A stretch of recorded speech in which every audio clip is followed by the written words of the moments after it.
तो कैसे बच्चों, आज जो हम लोग कंट्रोल एंड कोऑर्डिनेशन का जो है तुम्हारा रिवीजन लेक्चर कर रहे हैं। ठीक है ना। आज के लेक्चर की खास बात क्या है कि हम लोग आज जो है अपने साथ साइंस का जो है ऑफिशियल जो है पेपर जो होता है तुम्हारा सीबीएसई का वो लेके आए हैं। ठीक है ना। ऐसे पेपर तुम्हारा आता है। ठीक है।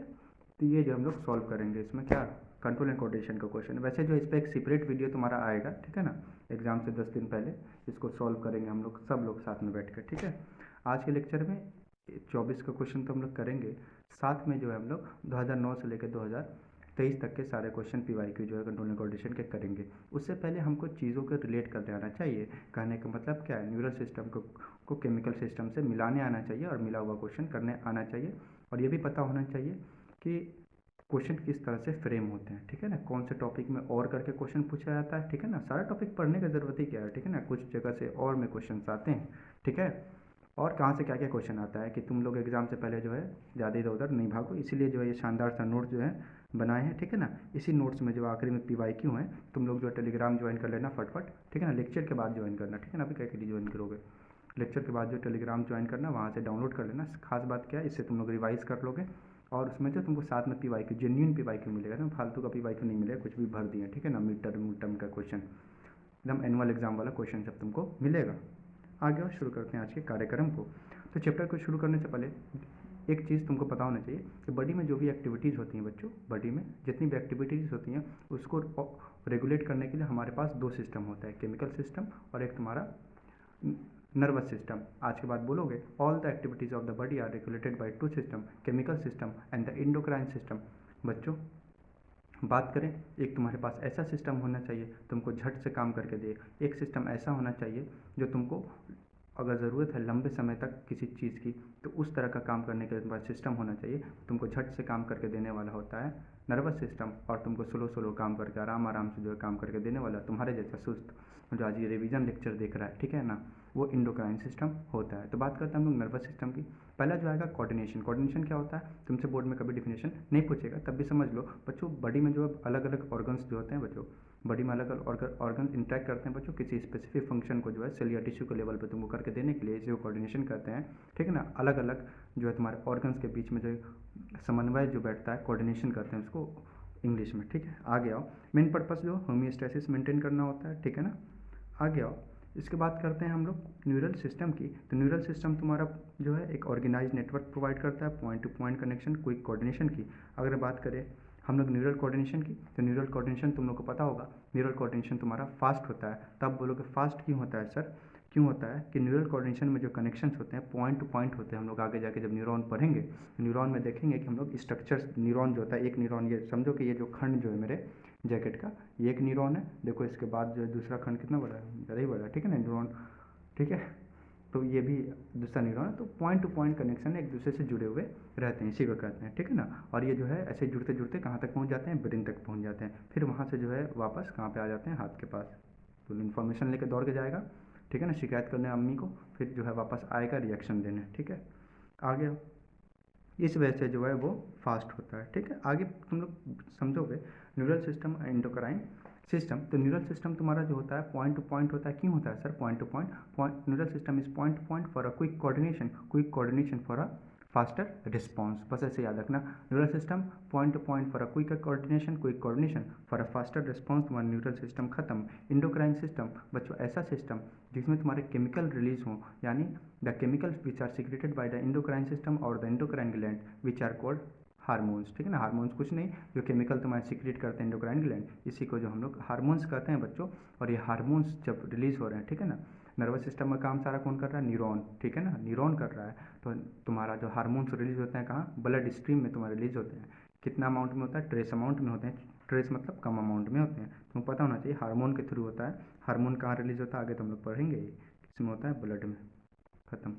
आगे आओ, चैप्टर शुरू करने से पहले 5 चीज़ तुमको पता होना चाहिए, स्टिमुलस, रिस्पॉन्स, इफेक्टर और तुम्हारा इफेक्टर और इम्पल्स। ठीक है ना। इस फिगर को देखे बगैर हम लोग काम करते हैं। सुनो मेरा बात, तुम लोग जो है एकदम मस्त जो है, बारिश हुआ है, बारिश उसके बाद जो है बारिश थमी, उसके 1 घंटे के बाद गए, शाम ढलने से पहले, ठीक है ना, सूरज निकल ही जाता है, तो तुम लोग मस्त जो है बरगद के पेड़ के पास गए। ठीक है, फील्ड में मस्त बरगद से पेड़ से तुम्हारी कहानियाँ जुड़ी रहती हैं, इस वजह से ये हम लोग एग्जाम्पल लिए हैं। ठीक है ना। मस्त माहौल है बच्चों, आजकल तो मोबाइल हाथ में रहता ही है, तुम लोग मस्त जो है गए, तुम्हारा दिमाग कह रहा है कि देख के फ़ोटो खींचते हैं, ठीक है ना, फ़ोटो खींचते हैं। तो ये फ़ोटो खींचना दिमाग में आया, तुम फ़ोटो खींचे, इसके बीच में होता क्या है? तुम जब पेड़ को देखते हो, ठीक है ना, जब तुम लोग पेड़ को देखते हो तो क्या होता है बच्चों, क्या होता है? स्टिमुलस जनरेट होता है, ठीक है ना, यानी चुल मचता है। पेड़ को देख के चुल मचा यानी स्टिमुलस जनरेट हुआ। तो स्टिमुलस जनरेट किसके वजह से होता है बच्चों? पेड़ के वजह से। नहीं सर, पेड़ के वजह से नहीं होता, हम लोग लाइट चैप्टर पढ़ के आ रहे हैं। सर हम लोग आँख वाला काम कर रहे हैं, अभी आँख से देख के काम कर रहे हैं। यानी स्टिमुलस जो जनरेट हुआ सर, वो सनलाइट जो है आके टकराया किस पे? ट्री पे सर, पेड़ पे, और जो है उसका रिफ्लेक्शन से हमारे आँख में इमेज बना, यानी जो है देखने वाले चीज़ में जो है तुम्हारा स्टिमुलस हमेशा लाइट होता है। आ गया स्टिमुलस सर। स्टिमुलस जब आ रहा है सर, तो स्टिमुलस आ रहा है तो उससे के लिए हमारे आँख में कोई कुछ सेल्स होने चाहिए सर, जो उसको रिसीव करे। अच्छा सर, इसको हम लोग रिसेप्टर सेल कहते हैं, रिसेप्टर्स कहते हैं सर। वो जो है स्टिमुलस को रिसीव करता है। अच्छा, रिसीव करता है, उसके बाद जो है सर वो न्यूरॉन्स के थ्रू दौड़ते दौड़ते दौड़ते दौड़ते दिमाग में जाता है। अब बोलता है फ़ोटो खींच ले, तो सर वो बोलता है कि हम लोग फ़ोटो खींच लेते हैं। क्या बोलता है? फ़ोटो खींच लो। तो कहता है ठीक है। तो लेके जाने वाला तुम्हारा कौन? न्यूरॉन, ठीक है ना। फिर दौड़ के आता है तुम्हारे पास, हाथ को कहता है हाथ उठाओ सेल्फी खींचो। सर हाथ से जो है काम कराता है सर, उसको इफेक्टर कहते हैं, जिससे काम होता है उसको इफेक्टर कहते हैं। अच्छा सर, ये भी हम लोग जानते हैं कि इफेक्टर क्या होता है हमारा, हमेशा मसल्स होगा कोई या फिर ग्लैंड होगा। इसी तरह का और एग्जांपल देते हैं। रात में सोए हो तुम लोग बिस्तर के पास, कहाँ? बिस्तर पे, खिड़की से गया साया, ठीक है, बिल्ला का साया, बिल्ली उल्ली तो आजकल बहुत है, उसके साया गया, क्या हुआ? तुम्हारे अंदर स्टिमुलस जनरेट हुआ, चुल मच गया आँख में, ठीक है, और कान में, ठीक है ना। तो फोनो रिसेप्टर कान में, आँख में फोटो रिसेप्टर, ठीक है। क्या करोगे तुम? जो जाएगा एकदम दिमाग में, बोलेगा बोलेगा भागे, दिमाग को जाके बोलेगा भागे, बोलेगा हाँ भागो, तो तुम लोग क्या करोगे? भागोगे। भागोगे किससे? पैर से। तो अब अगर हम पूछे इस केस में इफेक्टर क्या है, भाग किससे रहे हो? पैर से, तो मसल्स ऑफ लेग हो जाएगा। आगे चलो, मस्त जो है कहानी हमारा ख़त्म, ठीक है। तो इसको देख लेना, यहाँ से क्वेश्चन तुम्हारे बोर्ड में नहीं आएगा, ठीक है। तो हमेशा नर्वस सिस्टम को चलाने के लिए हमारे पास क्या होना चाहिए बच्चों? इम्पल्स जनरेट होना चाहिए। क्या? इम्पल्स, यानी इलेक्ट्रिकल डिस्टर्बेंस, ठीक है ना। तो आँख में सूरज गिरने पर ही मतलब ऑब्जेक्ट बना किसका? किसका ऑब्जेक्ट बना था? पेड़ का ऑब्जेक्ट बना था, चुल मच गया तुम्हारे आँख में, ठीक है। इसी को इलेक्ट्रिकल डिस्टर्बेंस हम लोग कहते हैं। बिना इम्पल्स जनरेट हुए कभी नर्वस सिस्टम काम नहीं करता है, ठीक है। आ गया। इसके बाद स्ट्रक्चर ऑफ न्यूरॉन की बात करते हैं, ठीक है ना। स्ट्रक्चर ऑफ न्यूरॉन, तो एक न्यूरॉन के स्ट्रक्चर में क्या होता है बच्चों? बीच में एक स्ट्रक्चर होता है जिसको हम लोग साइटोन, यहाँ देख सकते हो तुम लोग, इसको हम लोग साइटोन कहते हैं, सोमा कहते हैं, या फिर सेल बॉडी, तीनों नाम है। तो इससे बच्चों आगे की तरफ कुछ ब्रांच स्ट्रक्चर निकलते हैं। ब्रांच मतलब इसमें एक, ठीक है ना, इसमें एक और स्ट्रक्चर, फिर इसी में एक और स्ट्रक्चर, ठीक है ना। स्ट्रक्चर में स्ट्रक्चर, रूट जैसे हो गया, रूट में देखते हो ना, एक जो है तुम्हारा टैप रूट वगैरह पढ़ते होगे, तो उसमें जो है रूट पे जो है एक बाल उसका निकला रूट का, रूट हेयर तुम्हारे, उसमें दूसरा रूट निकल गया उसमें, तो इसी को जो हम लोग ब्रांच स्ट्रक्चर कहते हैं, ठीक है ना। तो एक ब्रांच स्ट्रक्चर निकलता है जिसको हम लोग डेंड्रॉन्स कहते हैं या फिर डेंड्राइट्स कहते हैं, ठीक है ना। और एक जो है तुम्हारी इस साइड जो है तुम्हारा एक सिंगल स्ट्रक्चर निकलता है जिसको हम लोग क्या कहोगे? अनब्रांच्ड, ठीक है। फंक्शन भी कर सकते हो, ठीक है। प्रोसेस भी कर सकते हो, प्रोसेस ही करना, ठीक है ना। एक तुम्हारे ब्रांच प्रोसेस निकलता है, उसको तुम लोग डेंड्रॉन्स कर दिए। एक अनब्रांच प्रोसेस निकलता है जिसको एक्सॉन कर दिए, ठीक है ना। एक्सॉन के बाद तुम्हारा एक्सॉन टर्मिनल होता है जिसको नर्व एंडिंग भी कहते हो। यानी कंडक्शन इम्पल्स का जो हम लोग अभी पढ़ेंगे, तो उसमें तुम्हारा डेंड्रॉन से इन्फॉर्मेशन कहाँ जाएगा? साइटोन सेल बॉडी, सोमा में जाएगा। उसके बाद जो इन्फॉर्मेशन तुम्हारे एक्सॉन में, और एक्सॉन के बाद जो है तुम्हारे एक्सॉन टर्मिनल में, ये जो है तुम्हारे 2019 का जो प्रीवियस ईयर क्वेश्चन है, 2 नंबर में तुमसे पूछा था, गस्टेस्ट तुम्हारे कौन सा रिसेप्टर जो होता है, गस्टेटरी रिसेप्टर, ऑल्फैक्टरी रिसेप्टर पूछा था, वही तो एनसीईआरटी में वही दोनों पूछा था। दूसरे क्वेश्चन में तुमको जो ये डब्बा बना के जो पूछ दिया था, 4 ठो डब्बा बनाया था। एक में तुम्हारा डेंड्राइट्स, साइटोन, सोमा, डेंड्राइट तुम्हारा साइटोन, एक्सॉन और एक्सॉन टर्मिनल, ठीक है ना। 4 में 2 दिया था, जो नहीं दिया था तो इस चीज़ को तुम लोग आराम से अब छाप के आओगे, दोबारा आएगा। बोर्ड में क्वेश्चन रिपीट होता है, ठीक है ना। इसके बाद न्यूरॉन के बारे में बाद में पढ़ेंगे हम लोग। पहले स्ट्रक्चर जो हम लोग देख लिए, एक न्यूरॉन का स्ट्रक्चर अगर बोर्ड में बनाने के लिए आएगा तो कैसे बनाओगे? तो चलो बना देते हैं, तुम लोग को फ्रेश जो है नोट्स दे देंगे, ठीक है। इसका भी डुप्लीकेट नोट्स बना के रखे हैं, तो ऐसे ऐसे करके तुम लोग स्ट्रक्चर बनाओगे, ठीक है। यहाँ से जो है तुम्हारा क्या निकला सर? एक्सॉन है ये। ऑक्सॉन के ऊपर ये जो होता है शीट होता है, माइलिन शीट, ठीक है ना। तुम्हारे सिलेबस में जो है माइलिनेटेड न्यूरॉन उतना तो पढ़ना नहीं, बस पता होना चाहिए ऊपर जो है शीट है, माइलिन शीट, ठीक है। सर यहाँ से ऐसे ऐसे निकला रहता है, ऐसे ऐसे ब्रांच बना दो कुछ भी, तो हम जो डिक्टो थी ना बना रहा था एनसीईआरटी का, ऐसे ऐसे। सर ये जो बीच में साइटोन होता है इसके पास न्यूक्लियस होता है सर। सर बीच वाले को सर बोले थे कि बीच वाला क्या है तुम्हारा? साइटोन है, सर ये जो निकला रहता है इसको डेंड्रॉन्स कहते हैं सर। ये जो है तुम्हारा अनब्रांच दिख रहा है सर, इसको एक्सॉन कहते हैं। यहाँ पे जो है तुम्हारे एक्सॉन टर्मिनल कहते थे, एटी लिख दो, या फिर नर्व इंडिंग कहते हैं, नर्व इंडिंग सब लिखा हुआ तुमको मिल जाएगा। ठीक है, कोई भी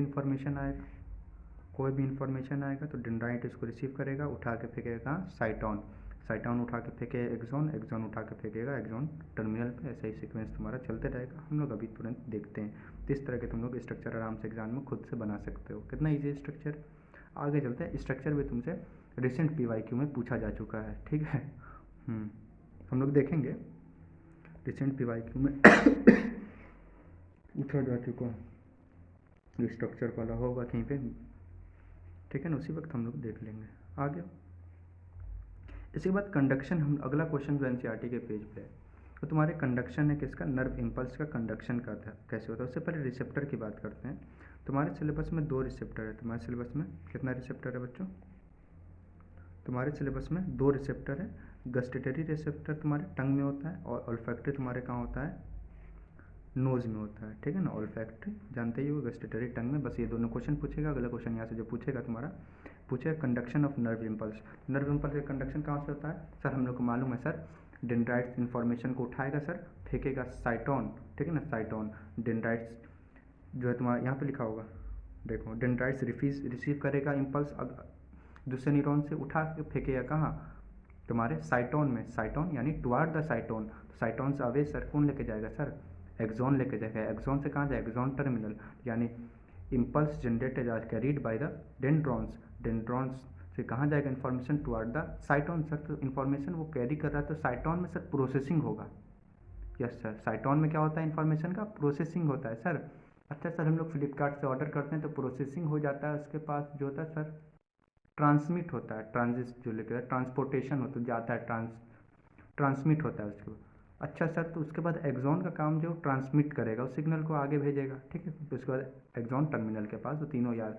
तो इन्फॉर्मेशन उठाने वाला कौन, डेंड्रॉन, प्रोसेस करने वाला कौन, साइटोन, ट्रांसमिट करने वाला कौन, एक्सॉन, और तुम्हारा नर्व एंडिंग तो पूरा तुम्हारा केमिकल सिनेप्स वाला जो है तुम्हारा आ गया। What happen at synapses between two neuron, NCERT ये क्वेश्चन अगेन, और PYQ क्वेश्चन जो तुम्हारा 2023 का भी ये क्वेश्चन तुम्हारा है। ठीक है, सैम्पल क्वेश्चन पेपर में तुम्हारे दिया होगा। एक्सॉन तुम्हारा माइलिनेटेड, नन माइलिनेटेड दोनों होता है। आगे आओ। तो ये जो चीज़ तुम लोग देख लेना, देखने से अच्छा बात को समझ लो। ठीक है ना, एक बार और जो है एक साथ हम जो है तुमको रिपीट करके यहाँ जो है भेजे में फिट कर देंगे। आ गया पाथवे नर्व इम्पल्स का पता होना चाहिए सर। क्या पता होना चाहिए, डेंड्रॉन से सर जाता है साइटोन में, प्रोसेसिंग होता है, एक्सॉन ट्रांसमिट करता है अगला एक्सॉन, उससे एक्सॉन टर्मिनल पे जाता है। ठीक है ना, आगे आओ। इसके बाद क्या होता है बच्चों, ये तो हम लोग बात किए कंडक्शन एक न्यूरॉन में, लेकिन एक के बाद हमको मालूम है दूसरा, दूसरा के बाद तीसरा, चौथा, पाँचवा, ऐसे बहुत सारे न्यूरॉन होते हैं दिमाग तक। ठीक है ना, तो इसमें कंडक्शन कैसे होता है, दो न्यूरॉन के बीच में कैसे अटैच होते हैं, क्या होता है सर। ठीक है, तो पहले सर हमको तो ये मालूम है कि पहले न्यूरॉन में जो कंडक्शन हुआ था वो इलेक्ट्रिकल इम्पल्स था सर। तो इम्पल्स तो होता ही है सर, इलेक्ट्रिकल डिस्टर्बेंस आया, करंट गया, पहला न्यूरॉन सर, पहला न्यूरॉन में तो चला गया, दूसरे न्यूरॉन में कहाँ से इम्पल्स जनरेट होगा सर, दूसरे न्यूरॉन में इम्पल्स कहाँ से जनरेट होगा, करंट कहाँ से आएगा। ठीक है, तो अब यही जो हमको पढ़ना है। ठीक है ना, पहले न्यूरॉन का तो हम लोग जान गए, अब दूसरे न्यूरॉन में इन्फॉर्मेशन कैसे पहुंचेगा, इसी को हम लोग कहते हैं what happen at synapses. NCERT में conduction of nerve impulse between two neuron. तो क्या होता है, पहले न्यूरॉन जो है डेंड्राइट से कहाँ गया, या फिर डेंड्राइट से कहाँ गया, साइटोन में गया सर। साइटोन से तुम्हारा कहाँ गया, साइटोन से अवे फ्रॉम द साइटोन कौन लेके गया, टुवार्ड द, अच्छा ऐसे पूछे टुवार्ड द साइटोन कौन, डेंड्रॉन लेके गया। अवे फ्रॉम द साइटोन कहाँ जाएगा सर, एक्सॉन में जाएगा, एक्सॉन से एक्सॉन टर्मिनल, तुम्हारा एक्सॉन टर्मिनल। ठीक है ना, देखो इसका जो है एक्सॉन टर्मिनल यहाँ पे रहेगा, इस एक्सॉन टर्मिनल के पास जो है तुम्हारे पास अगला फिर न्यूरॉन आ जाएगा, एक्सॉन टर्मिनल खत्म। तो एक्सॉन टर्मिनल पे जो है तुम्हारे पास वेसिकल्स प्रेजेंट होते हैं, क्या होते हैं, वेसिकल्स प्रेजेंट होते हैं बच्चों। इस वेसिकल्स में बस सीधा सा याद रखो, वेसिकल्स में क्या होता है तुम्हारे पास, न्यूरो ट्रांसमीटर होता है। क्या होता है, न्यूरो ट्रांसमीटर होता है। न्यूरो ट्रांसमीटर क्या होता है, केमिकल होता है बच्चों, क्या होता है, केमिकल होता है। तो पहला न्यूरॉन की बात करें तो पहले न्यूरॉन में मस्त इलेक्ट्रिकल सिग्नल आ रहा था, इलेक्ट्रिकल डिस्टर्बेंस पैदा हुआ था। ठीक है ना, तो मस्त इलेक्ट्रिकल सिग्नल तुम्हारे डेंड्राइट से साइटोन में गया, साइटोन से एक्सॉन, एक्सॉन से एक्सॉन एंडिंग। अब एक्सॉन एंडिंग में बैठ रहा है सर और देख रहा है कि क्या है वहाँ पे, कुआं है, गहरा कुआं है तुम्हारा। ठीक है ना, अब बोलेगा तो इलेक्ट्रिकल सिग्नल भेजना बहुत दिक्कत है, तो बोलेगा एक्सॉन टर्म में सर मेरे पास जो है, बोलेगा मेरे पास जो है वेसिकल्स है। अच्छा, वेसिकल्स है, तो वेसिकल्स में क्या है, तो कहेगा वेसिकल्स में एक्सॉन टर्मिनल के न्यूरोट्रांसमीटर है। सर यहाँ से मैं केमिकल रिलीज़ कर दूंगा, केमिकल रिलीज़ करेंगे तो केमिकल के लिए ठीक है, केमिकल रिलीज़ कर देंगे। केमिकल रिलीज़ करने क्या होगा सर, उसी के लिए रिसेप्टर बैठा होगा अगले न्यूरॉन के डेंड्रॉन। अच्छा, उसी के लिए अगले न्यूरॉन के डेंड्रॉन पे होगा, क्योंकि पहला स्ट्रक्चर न्यूरॉन का डेंड्रॉन होता है सर। तो अगले न्यूरॉन के डेंड्रॉन पे बैठा होगा रिसेप्टर। वो रिसेप्टर उस केमिकल इम्पल्स को जो है उठाएगा सर, और उसको इलेक्ट्रिकल में चेंज कर देगा, और फिर जो है इलेक्ट्रिकल सिग्नल, यानी सर आपके बोलने का मतलब है कि न्यूरॉन में जो कंडक्शन हो रहा है पहले इलेक्ट्रिकल सिग्नल आ रहा है सर, वो इलेक्ट्रिकल सिग्नल फिर से जो है केमिकल में चेंज हो रहा है, फिर केमिकल इलेक्ट्रिकल में, यानी कंडक्शन कैसा हुआ, electrical chemical and the electrical. Sir chemical हुआ जो है, जो फाइन गैप जो होता है दो न्यूरॉन के बीच में, ठीक है ना। अच्छा, उस फाइन गैप को सिनेप्स कहते हैं क्या। अच्छा, केमिकल वाला जो काम जो न्यूरोट्रांसमीटर का हो रहा है वो सिनेप्स में होता है, ठीक है। अच्छा सर, दो न्यूरॉन के बीच के गैप को हम लोग क्या कहते हैं, सिनेप्स कहते हैं। अच्छा सर, एक न्यूरॉन जो है मसल्स के पास जो है इफेक्टर में जब हम लोग फोटो ले रहे थे, काम करा रहा था, तो वहाँ पे भी तो गैप होगा सर। तो वहाँ के गैप को हम लोग क्या कहते हैं सर, हम लोग न्यूरो मस्कुलर जंक्शन कहते हैं। मस्त। अच्छा सर, सिनेप्स सबसे ज़्यादा कहाँ पाया जाएगा, सबसे ज़्यादा न्यूरोट्रांसमीटर कहाँ पाया जाएगा सर, सिनेप्सिस पे पाया जाएगा। नहीं सर, कहाँ पाया जाएगा बच्चों, कहाँ पाया जाएगा, सबसे ज़्यादा न्यूरो मस्कुलर जंक्शन पे पाया जाता है। तो ये तुम्हारा चीज़ खत्म होता है। तो इसको आप समराइज़ करते हैं। अगर कंडक्शन पूछा एग्जामिनर तो तुम्हारा कंडक्शन पूछा तो क्या होगा तुम्हारा, बोलो। डेंड्रॉन से कहाँ, साइटॉन में याद रखना प्रोसेसिंग होता है, रिसीव करता है इम्पल्स को डेंड्रॉन। सर वहाँ से ट्रांसमिशन होगा, कौन करता है सर, एक्सॉन करता है। एक्सॉन से एक्सॉन टर्मिनल बैठा, देखा नीचे क्या है, खाई है तो बोला सर मेरे पास तो वेसिकल है, उसमें से रिलीज़ कर दें हम लोग न्यूरोट्रांसमीटर। क्या न्यूरोट्रांसमीटर, अच्छा उस न्यूरोट्रांसमीटर रिलीज होगा तो क्या होगा सर, वो केमिकल होता है सर, केमिकल जाएगा डेंड्रॉन के पास, उसी के लिए रिसेप्टर है। तो what happen at between two neuron, तो लिख लोगे इसका आंसर, तुम लोग को सारा का मिलेगा टेलीग्राम चैनल पे लिखा आया, ठीक है ना।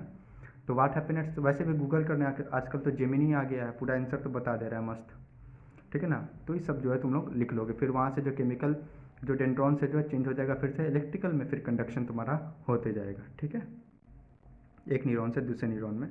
तो ये तुम्हारा जो है लिखा हुआ है, pathway of nerve impulse, dendron से साइटॉन से एक्सॉन, एक्सॉन टर्मिनल से डेंड्राइट्स ऑफ नेक्स्ट न्यूरॉन, जो फाइन गैप होता है तुम्हारे एक न्यूरॉन और दूसरे न्यूरॉन में, इसको जो हम लोग क्या कहते हैं बोलो,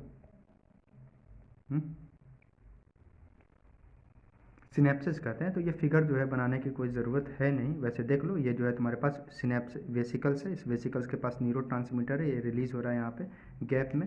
यहाँ पे डेंड्राइट्स के पास क्या है, रिसेप्टर प्रेजेंट है, ये रिसीव कर रहा है केमिकल इम्पल्स को, देखो बच्चों इलेक्ट्रिकल इम्पल्स में दोबारा चेंज कर दिया, ठीक है ना। ये एक्सॉन टर्मिनल फर्स्ट न्यूरॉन का है, ठीक है। तो ये जो है पहले लेक्चर में हम लोग पढ़े हुए हैं। तो 9 मिनट का अलग से वीडियो भी डाला है, structure and function of neuron, वहाँ से भी कर सकते हो, ठीक है ना। वैसे ही पहला लेक्चर जो है 27 मिनट का था, उसमें कंडक्शन जो है पढ़ाए हुए। इसके बाद करते हैं नर्वस सिस्टम। नर्वस सिस्टम को बच्चों दो पार्ट में बांटा गया, 18 मिनट हो गया, 20 मिनट के अंदर चैप्टर कंप्लीट। नर्वस सिस्टम को दो पार्ट में बांटा गया, सेंट्रल नर्वस सिस्टम और तुम्हारा पेरिफेरल नर्वस सिस्टम।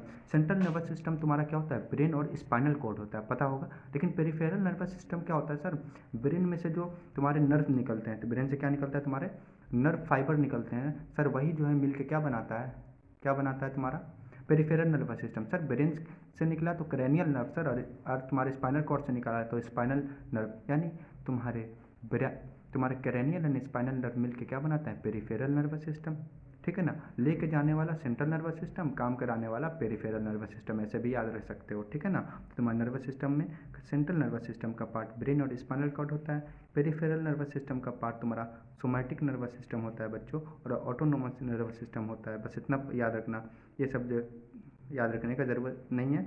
तुम्हारा somatic nervous system voluntary activity करता है, ये सब जो एग्जाम में कभी नहीं पूछा जाएगा। आगे बात करें ब्रेन की, तो ब्रेन जो है 3 पार्ट में बांटा गया तुम्हारे, आगे वाला brain, fore brain, mid brain और तुम्हारा हाइंड ब्रेन। कितना, फोर ब्रेन, मिड ब्रेन और तुम्हारा हाइंड ब्रेन। अगेन जो है मिड ब्रेन की बात करें तो इसमें कोई टाइप नहीं याद रखना है, बस एनसीईआरटी की एक लाइन याद रखना है, इट जो है तुम्हारा रेगुलेट इनवॉलंटरी एक्टिविटीज़। इससे ज़्यादा मिड ब्रेन में कभी कुछ नहीं पूछा है, ना कभी पूछेगा। आ गया फोर ब्रेन की बात करें तो फोर ब्रेन को दो पार्ट में बांटा गया तुम्हारे सेरेबरम और तुम्हारा डायनसेफ्लॉन में, ठीक है ना, या फिर डायनसेफ्लॉन में, ठीक है। डायनसेफ्लॉन तुम लोग छोड़ के एक और चीज़ याद रख सकते हो, डायनसेफ्लॉन 3 तरह का तुम्हारा थैलेमस, एपिथैलेमस और हाइपोथैलेमस, ठीक है। तुम लोग सेरेबरम हो गया और तुम्हारे पास हाइपोथैलेमस, तुम लोग बस याद रख के जाना, ठीक है, 2 पार्ट में। सेरेब्रम और हाइपोथैलेमस, ठीक है। आगे हाइंड ब्रेन की बात करें बच्चों, तो हाइंड ब्रेन में तुम्हारा सेरेबेलम, सेरेबेलम से याद रखना अम्मा का बेलना, उससे सारा एग्जांपल हम लोग निकाल लेंगे। और तुम्हारे पास पॉन्स होता है और तुम्हारे पास मेडुला ऑब्लोंगेटा होता है। कहाँ होता है पोजीशन, कभी एग्जाम में नहीं पूछेगा, ठीक है ना, इस वजह से अभी समय नहीं है, ठीक है ना, जो है डिटेल लेक्चर में सारा कुछ बताएं। आउटर पार्ट को जो हम लोग ग्रे मैटर और इनर पार्ट को व्हाइट मैटर कहते हैं, अगेन एग्जाम में कभी नहीं पूछेगा, आगे और एनसीईआरटी में नहीं है। ये जो है तुमको ये दोनों रिसेप्टर तो पता होना चाहिए, पीवाईक्यू, इसके साथ जो है न्यूरॉन का स्ट्रक्चर पूछा गया था, ठीक है। गसेटरी, सर गसेटरी टंग में होता है, ऑल्फैक्टरी कहाँ होता है, नोज में होता है। आगे आओ,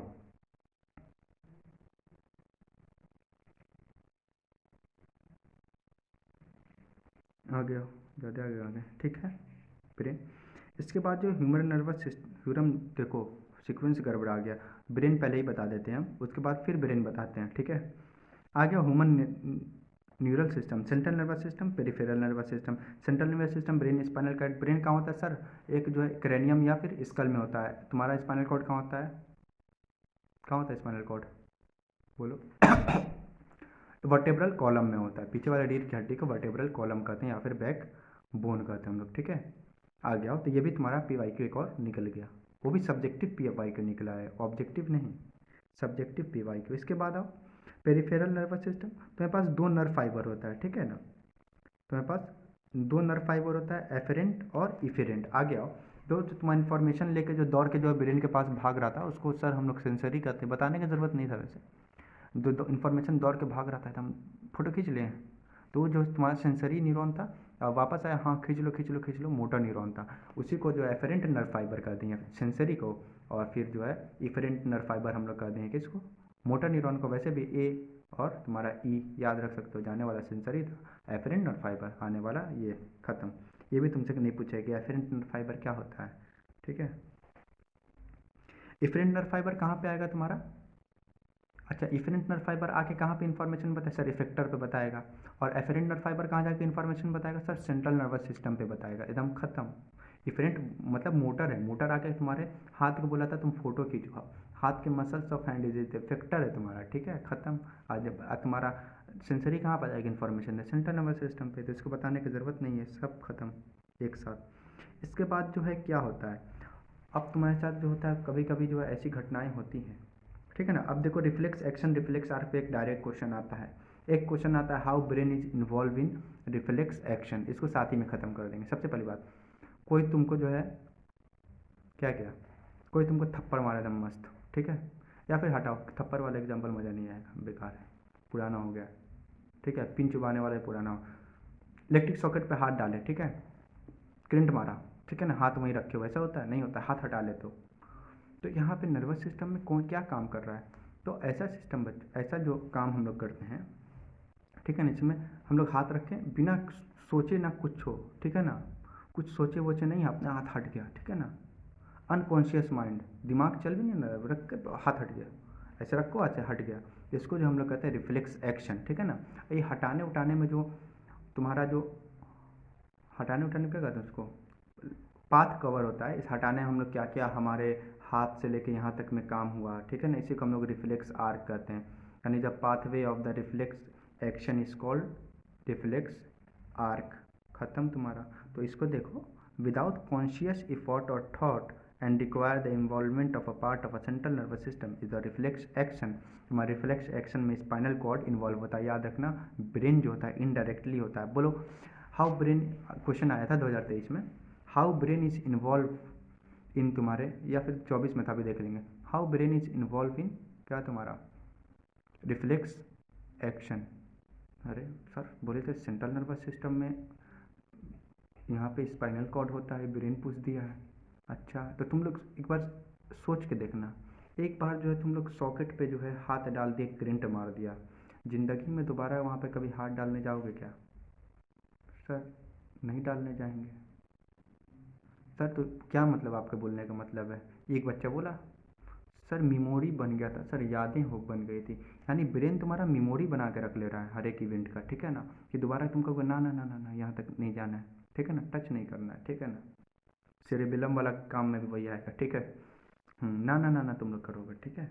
आगे और रिफ्लेक्स एक्शन की बात करें तो reflex action very rapid automatic stereotype behaviour और response are called reflex action, ठीक है ना।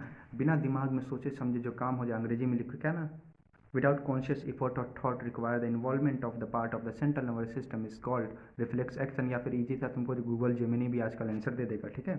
क्लास 10th भी बोल देना आगे तो, और तुम्हारे 10th के लेवल का देगा। और जो इंटायर पाथवे जो तुम्हारा कवर होगा तुम्हारे रिफ्लेक्स एक्शन में, इसी को हम लोग रिफ्लेक्स पाथवे कहते हैं। अब बताओ, तुमको एक बात मालूम होगा कि स्किन तुम्हारा एक ऑर्गन होता है? यस सर मालूम है। तो देखो, तुम्हारे में जो क्वेश्चन है, तुम्हारे में जो एग्जाम्पल है, वो जो है हाथ जो आग पे रखते हो, एनसीईआरटी में का फोटो है क्या? हाँ यहाँ फोटो है, ये फोटो देखो, एक हॉट ऑब्जेक्ट पे हाथ रखे हो, यही वाला तुम्हारे नी जर्क वाला नहीं है कि नी जर्क अगले क्लास में, ठीक है। तो जब यहाँ पे हाथ रख रहे हो तुम लोग, क्या रख रहे हो, हाथ रख रहे हो तो हटा लेते हो, हाथ रखते हो हटा लेते हो, ठीक है। तो यहाँ पे क्या होता है तुम्हारा, तो सर मालूम है जब भी नर्वस सिस्टम इन्वॉल्व होता है वहाँ पे चुल मचना चाहिए सर, चुल मचने को आपने बोला था, स्टिमुलस होना चाहिए सर, तो स्टिमुलस जनरेट होना चाहिए। अच्छा सर, गर्म चीज़ पे हाथ रखे हैं तो गर्मी से होगा सर, देख रहे थे तो हमारा विजन वाला फोटो वाला लाइट से हो रहा था सर, गर्म चीज़ पे रखे हैं तो उस गर्मी से होगा, तो यानी तुम्हारा हीट जो है स्टिमुलस होगा सर, स्टिमुलस होगा। हाथ रखे हो किसी गर्म ऑब्जेक्ट, समझो कि पानी का बोतल दिख रहा है, अच्छा कैमरा ऊपर ना होता है, इस पानी की बोतल ये समझो गर्म है, ठीक है। इस पर अगर हाथ रखो तो इसके जो है गर्मी की वजह से तुम हाथ हटा ले रहे हो, स्टिमुलस जनरेट किसकी वजह से हुआ, इसके गर्मी की वजह से, ठीक है। और तुमको जो है गर्म लगा कहाँ पे, दिमाग में, ऐसा नहीं ना है, ऐसा है तो चेकअप कराओ, ठीक है ना। गर्म लगा तुम्हारे हाथ पे, ठीक है ना, यानी तुम्हारे हाथ क्या है, स्किन है, स्किन क्या है, एक ऑर्गन है। तो सर मालूम तो वहाँ पे रिसेप्टर था सर, रिसेप्टर सेल था सर, यहाँ पे तो ऑर्गन, तो रिसेप्टर ऑर्गन तुम्हारे पास, रिसेप्टर ऑर्गन में इंफॉर्मेशन गया, क्या क्या था, स्किन, ठीक है ना। स्किन में क्या सर, हाथ जल रहा है, दौड़ते दौड़ते दौड़ते अपने अम्मी के पास गया वो, ठीक है ना, अम्मी के पास दौड़ते दौड़ते कौन जा रहा है सर, दौड़ने वाला था सेंसरी न्यूरॉन, दौड़ते दौड़ते क्या कहाँ पे जाएगा सर, यहाँ पे जो है दिमाग उमाग काम नहीं करता है, दिमाग उमाग के पास नहीं जाएगा सर, स्पाइनल कॉर्ड से सीधे काम होगा, स्पाइनल कॉर्ड से वापस जो है हमारे पास मोटर न्यूरॉन आएगा, हाथ के पास आके बोलेगा सर हाथ में क्या था, इफेक्टर सर, इफेक्टर को बोलेगा हाथ हटाओ, हाथ हटाओ। तुमको तो समझ में नहीं आएगा कि वो कब बोला हाथ हटाने के लिए, तुम्हारा हाथ हट जाएगा, हाथ हटा is call the response, response को अंग्रेजी में बोलोगे withdrawal of hand, effector of तुम्हारा, तो इसमें क्या तुम्हारा हाथ हॉट टचिंग का हॉट ऑब्जेक्ट में इन्वॉल्व था, तुम्हारे पास सबसे पहले स्टिमुलस जनरेट हुआ, हीट के कारण हुआ, हाथ जला, हाथ का यानी स्किन एक ऑर्गन होता है, रिसेप्टर ऑर्गन तुम्हारा स्किन था बच्चों, सेंसरी न्यूरॉन दौड़ता हुआ स्पाइनल कॉर्ड में गया, स्पाइनल कॉर्ड से तुरंत इन्फॉर्मेशन मोटर न्यूरॉन कैरी करके, इन्फॉर्मेशन लेके कौन आता है, मोटर न्यूरॉन, दौड़ते दौड़ते जाएगा सेंसरी न्यूरॉन, वापस आके बोलता है न्यूटन जल्दी हाथ हटा, हाथ हटाता है कौन, इफेक्टर ऑर्गन को बोलता है हाथ हटाओ हाथ हटाओ, तो क्या होगा, मसल्स ऑफ तुम्हारा हैंड, मसल्स ऑफ हैंड हटाता है हाथ, हाथ हटाना रिस्पॉन्स क्रिएट हुआ, ठीक है, खत्म। आगे मैकेनिज्म ऑफ रिफ्लेक्स एक्शन ये नहीं पूछा जाएगा, एक्स्ट्रा जो है टाइम पास करने के लिए टीचर जो हम लोग पढ़ाते हैं, ठीक है। अगेन ये भी जो है तुम्हारा डायग्राम में जो है पूछा जा चुका है, तो याद रखो रिसेप्टर और स्किन है, ठीक है ना, रिसेप्टर है, स्किन इन हैंड हीट या पेन, ठीक है ना। ये जो इफेक्टर है मालूम है सर, ये इफेक्टर है, हाथ का मसल्स दिख रहा है सर, ये जो है सेंट्रल नर्वस सिस्टम है, यहाँ से जो सर मैसेज गया ब्रेन में, ठीक है ना, तो इसीलिए तो brain, how brain is involve in memory बना के रखा है, ठीक है। इन्फॉर्मेशन लेके जाने वाला सेंसरी न्यूरॉन, काम करके देने वाला पेरिफेरल नर्वस सिस्टम, ये भी ऐसे ही याद रखना। आगा ह्यूमन ब्रेन, ह्यूमन ब्रेन कहाँ होता है तुम्हारा, स्कल या क्रेनियम में होता है बच्चों, और उसको जो तुमको बचा के कौन रखता है, सेब्रो स्पाइनल फ्लूइड रखता है, ठीक है ना, शॉक एब्जॉर्बर का काम करता है, ठीक है। ब्रेन में जो एक लिक्विड होता है, ये भी क्वेश्चन तुमसे पूछा जा चुका है, CSF, इसको कहता है एनसीईआरटी बलून लाइक फ्लूइड, क्या बलून लाइक, एनसीईआरटी जब खोलोगे तो कभी खोलोगे तो पता होगा, बलून लाइक फ्लूइड जो इसको बचा के रखता है उसको हम लोग कहते हैं सेरेब्रो स्पाइनल फ्लूइड, एनसीईआरटी नहीं लिखा है सेरेब्रो स्पाइनल फ्लूइड, ठीक है ना। ब्रेन को शॉक एब्जॉर्प्शन से बचाता है, ठीक है। ब्रेन का ये भी इसी साल का पीवाईक्यू अभी देखेंगे हम लोग। ब्रेन के पास 3 मेजर पार्ट होता है, fore brain, mid brain, hand sir, mid brain का बता चुके हैं आप, कुछ याद नहीं रखना, कोई पार्ट याद नहीं रखना है, ठीक है। इसमें बस हमको याद रखना है इनवॉलंटरी एक्टिविटी को करता है। फोर ब्रेन की बात करें सर, फोर ब्रेन में आपने बताया था हमारे पास सेरेब्रम होता है सर, और जो हमारे पास डायनसेफ्लॉन, डायनसेफ्लॉन भी याद नहीं रखना था सर, हमको बस हाइपोथैलेमस याद रखना था, ठीक है ना, हाइपोथैलेमस हमको याद रखना, क्या रखना था सर, सर हमको भूख लगता है सर, ठीक है, कौन बताता है, आ गया, नहीं हाइपोथैलेमस आगे देखते हैं, ठीक है ना, हम भी कन्फ्यूज कर गए, आ गया। Fore brain sir main thinking part होता है ब्रेन का, सबसे बड़ा सोचने वाला जो है, तुम लोग जो सोच में पड़े होगे अभी, ठीक है ना, एग्जाम को लेके, वो किसकी वजह से, फोर ब्रेन की वजह से। वॉलंटरी एक्शन को जो है कंट्रोल करता है। वॉलंटरी एक्शन, ऐसा एक्शन जिसको तुम कंट्रोल, तो आप तुम बोले सर वॉलंटरी इनवॉलंटरी बता ही नहीं आप एक्शन, तो जो जिस काम को तुम लोग क्या कर सकते हो, वॉलंटरी काम, वॉलंटरी एक्शन करते हैं जिसको तुम लोग कंट्रोल कर सकते हो, जिस चीज़ को नहीं कंट्रोल कर सकते इनवॉलंटरी एक्शन, ठीक है ना। उसको तुम कभी हार्मोन के सिक्रेशन को कंट्रोल कर सकते हो अपने से, एकदम बैठ गए, हार्मोन रिलीज ना हो, हार्मोन रिलीज ना हो, ठीक है ना। ए भूत बगल से जो है साया गया तुमका, एड्रेनलिन रिलीज नहीं होना, एड्रेनलिन रिलीज नहीं होना, ऐसा तो ना होगा, तो रिलीज नहीं होगा। आ गया, सेल टिश्यू के लेवल पे काम नहीं करो, तो कंट्रोल वॉलंटरी एक्शन। कौन, fore brain, main thinking part, fore brain sir. तो इन्फॉर्मेशन जो कैरी करके रख रहा था वो फोर ही ब्रेन था सर। और भूख किसके वजह से लग रहा था, फोर ब्रेन, हंगर। तुम्हारा सेंटर जो है भूख किसकी वजह से, तुम्हारे फोर ब्रेन की वजह से लगता है। सेंसरी इंपल्स को वेरियस बॉडी पार्ट से, जो सेंसरी इंपल्स को वेरियस बॉडी पार्ट से कौन लेके उठाता है, तुम्हारा सर सेंसरी न्यूरॉन, और उसको इंटरप्रेट करता है या इंटीग्रेट करता है, ठीक है ना। हाइपोथैलेमस फोर ब्रेन होता का पार्ट होता है जो क्या कंट्रोल करता है, होम्योस्टेसिस। इसको एकदम भेजें में बैठा के रखना। इसके बाद आओ सेरेबरम, सेरेबेलम मेंटेन करता है पोस्चर एंड बैलेंस। कहते हैं कि बेलना याद रखना, क्या कहते हैं इसको, बेलना याद रखना। कोई रोटी बेलने वाला नहीं होता, उसको हम लोग बेलना कहते हैं, ठीक है, बेलना। कंट्रोल बॉडी मूवमेंट, ठीक है ना, पोस्चर और बैलेंस। तो एक बात कहो, जब मम्मी का जब बेलना आता था बचपन में, या फिर अभी भी आता होगा, तो बॉडी का पूरा पोस्चर बैलेंस नहीं होता, एकदम तारा दिखने लगता है दिन में, तो हम ऐसे करके गिर गए एकदम मस्त। मस्त नहीं, बहुत भयानक सिचुएशन होता है, ठीक है। तो क्या होता है सेरेबरम जो है कंट्रोल करेगा पोस्चर और बैलेंस को। एनसीईआरटी का भी हम लोग देखेंगे। मेडुला जो करेगा इनवॉलंटरी एक्शन को करेगा, मेडुला। मेडुला कैसे याद रखोगे, इसका भी तरीका है। मेडुला का तो यही लिखा है, इसका जो हम लोग एनसीईआरटी से देख लेते हैं। Riding a bicycle, picking up a pencil, ठीक है ना, वॉकिंग इन स्ट्रेट लाइन, खत्म, ठीक है। हाँ, तो हमको तो याद है एनसीईआरटी का लाइन, तुमको याद है कि नहीं ये भी हम लोग देखेंगे। Medulla, medulla sir BP increase होगा, ठीक है। कैसे याद रखो, गाड़ी में बैठे हो, ठीक है, इसको उल्टी होता होगा, तो बीपी इंक्रीज हुआ सर, बीपी इंक्रीज हुआ सर, सलाइवेशन होने लगेगा, क्या होना, सलाइवा का फॉर्मेशन, सलाइवेशन होने लगे सर, उसके बाद वोमिटिंग हो जाता है। बीपी इंक्रीज किसके वजह से, सर मेडुला। अच्छा, इनवॉलंटरी याद रखना कि इनवॉलंटरी एक्शन को कंट्रोल करता है मेडुला, ठीक है ना। बीपी इंक्रीज किसके वजह से बताओ, medulla. BP increase sir, BP increase होगा सर, सलाइवेशन होने लगा, वोमिटिंग होने लगा, मेडुला। मेडुला का खत्म, याद रखने की ज़रूरत नहीं है। पॉन्स क्या करता है, तुम्हारा इनवॉलेंट्री एक्शन को क्या करता है, कंट्रोल करता है, रेगुलेशन करता है, रेस्पायरेशन का, यानी तुम्हारे रेस्पायरेशन क्या करता है, या फिर ब्रीदिंग का तुम्हारा क्या करता है, ये क्या करता है, रेगुलेशन करता है, ठीक है। आगे आ जाओ, आगे आ जाओ। तो यहाँ लिखा हुआ तुम्हारा, देखो बोनी बॉक्स के अंदर होता है, एनसीईआरटी लिखा, डेलिकेट ऑर्गन होता है तुम्हारा। देखो फ्लूइड फिल्ड बलून, देखो एनसीईआरटी की लाइन है। हार्ड बम्पी स्ट्रक्चर यानी वर्टेब्रल कॉलम, जिसको बैकबोन भी कहते हैं, जो स्पाइनल कॉर्ड को प्रोटेक्ट करता है। इसी साल का तुम्हारा क्वेश्चन है।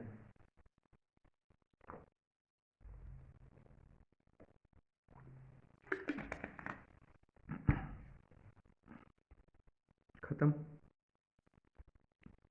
तो फोर ब्रेन यहाँ देखो, मेन थिंकिंग पार्ट होता है, ठीक है, और तुम्हारा रिसीव करता है सेंसरी इम्पल्स वेरियस रिसेप्टर से, तुम्हारा हियरिंग, स्मेल, साइट। अब बोलो, तुमको पता होगा कि वॉलंटरी एक्शन को कौन कंट्रोल करता है, फोर ब्रेन। तुम पागल उगल तो नहीं हो गए, पगला उगला नहीं ना। तो वॉलंटरी एक्शन को कंट्रोल करता है, तो उसको आराम से याद रख सकते हो।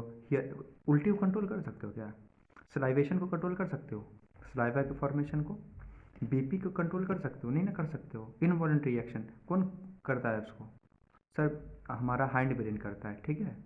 तो वहाँ पे, और यहाँ के एग्जांपल में कंफ्यूज हो गए नहीं, तुमको सीधे याद रखना है फोर ब्रेन में क्या याद रखना है, फोर ब्रेन में क्या याद रखना है तुमको, वॉलंटरी एक्शन।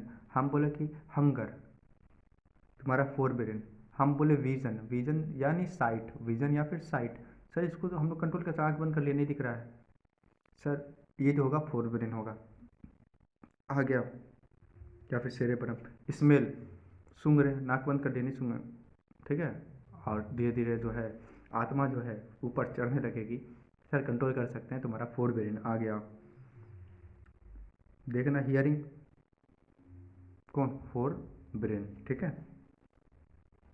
आगे अब हियरिंग याद रख लेना, हियरिंग पे कंट्रोल नहीं कर सकते, नहीं सुनेंगे हम, नहीं सुनेंगे, ऐसा तो ना, नहीं सुनेंगे, तुम कुछ चिल्लाते रह रहा है, तुम बोलोगे कि नहीं सुनेंगे, नहीं सुनेंगे, नहीं सुनेंगे, सुनाई तो देगा, ठीक है, लेकिन यहाँ पे तुमको याद रखना होगा, नहीं सुनेंगे, नहीं सुनेंगे, लेकिन सुनाई देगा।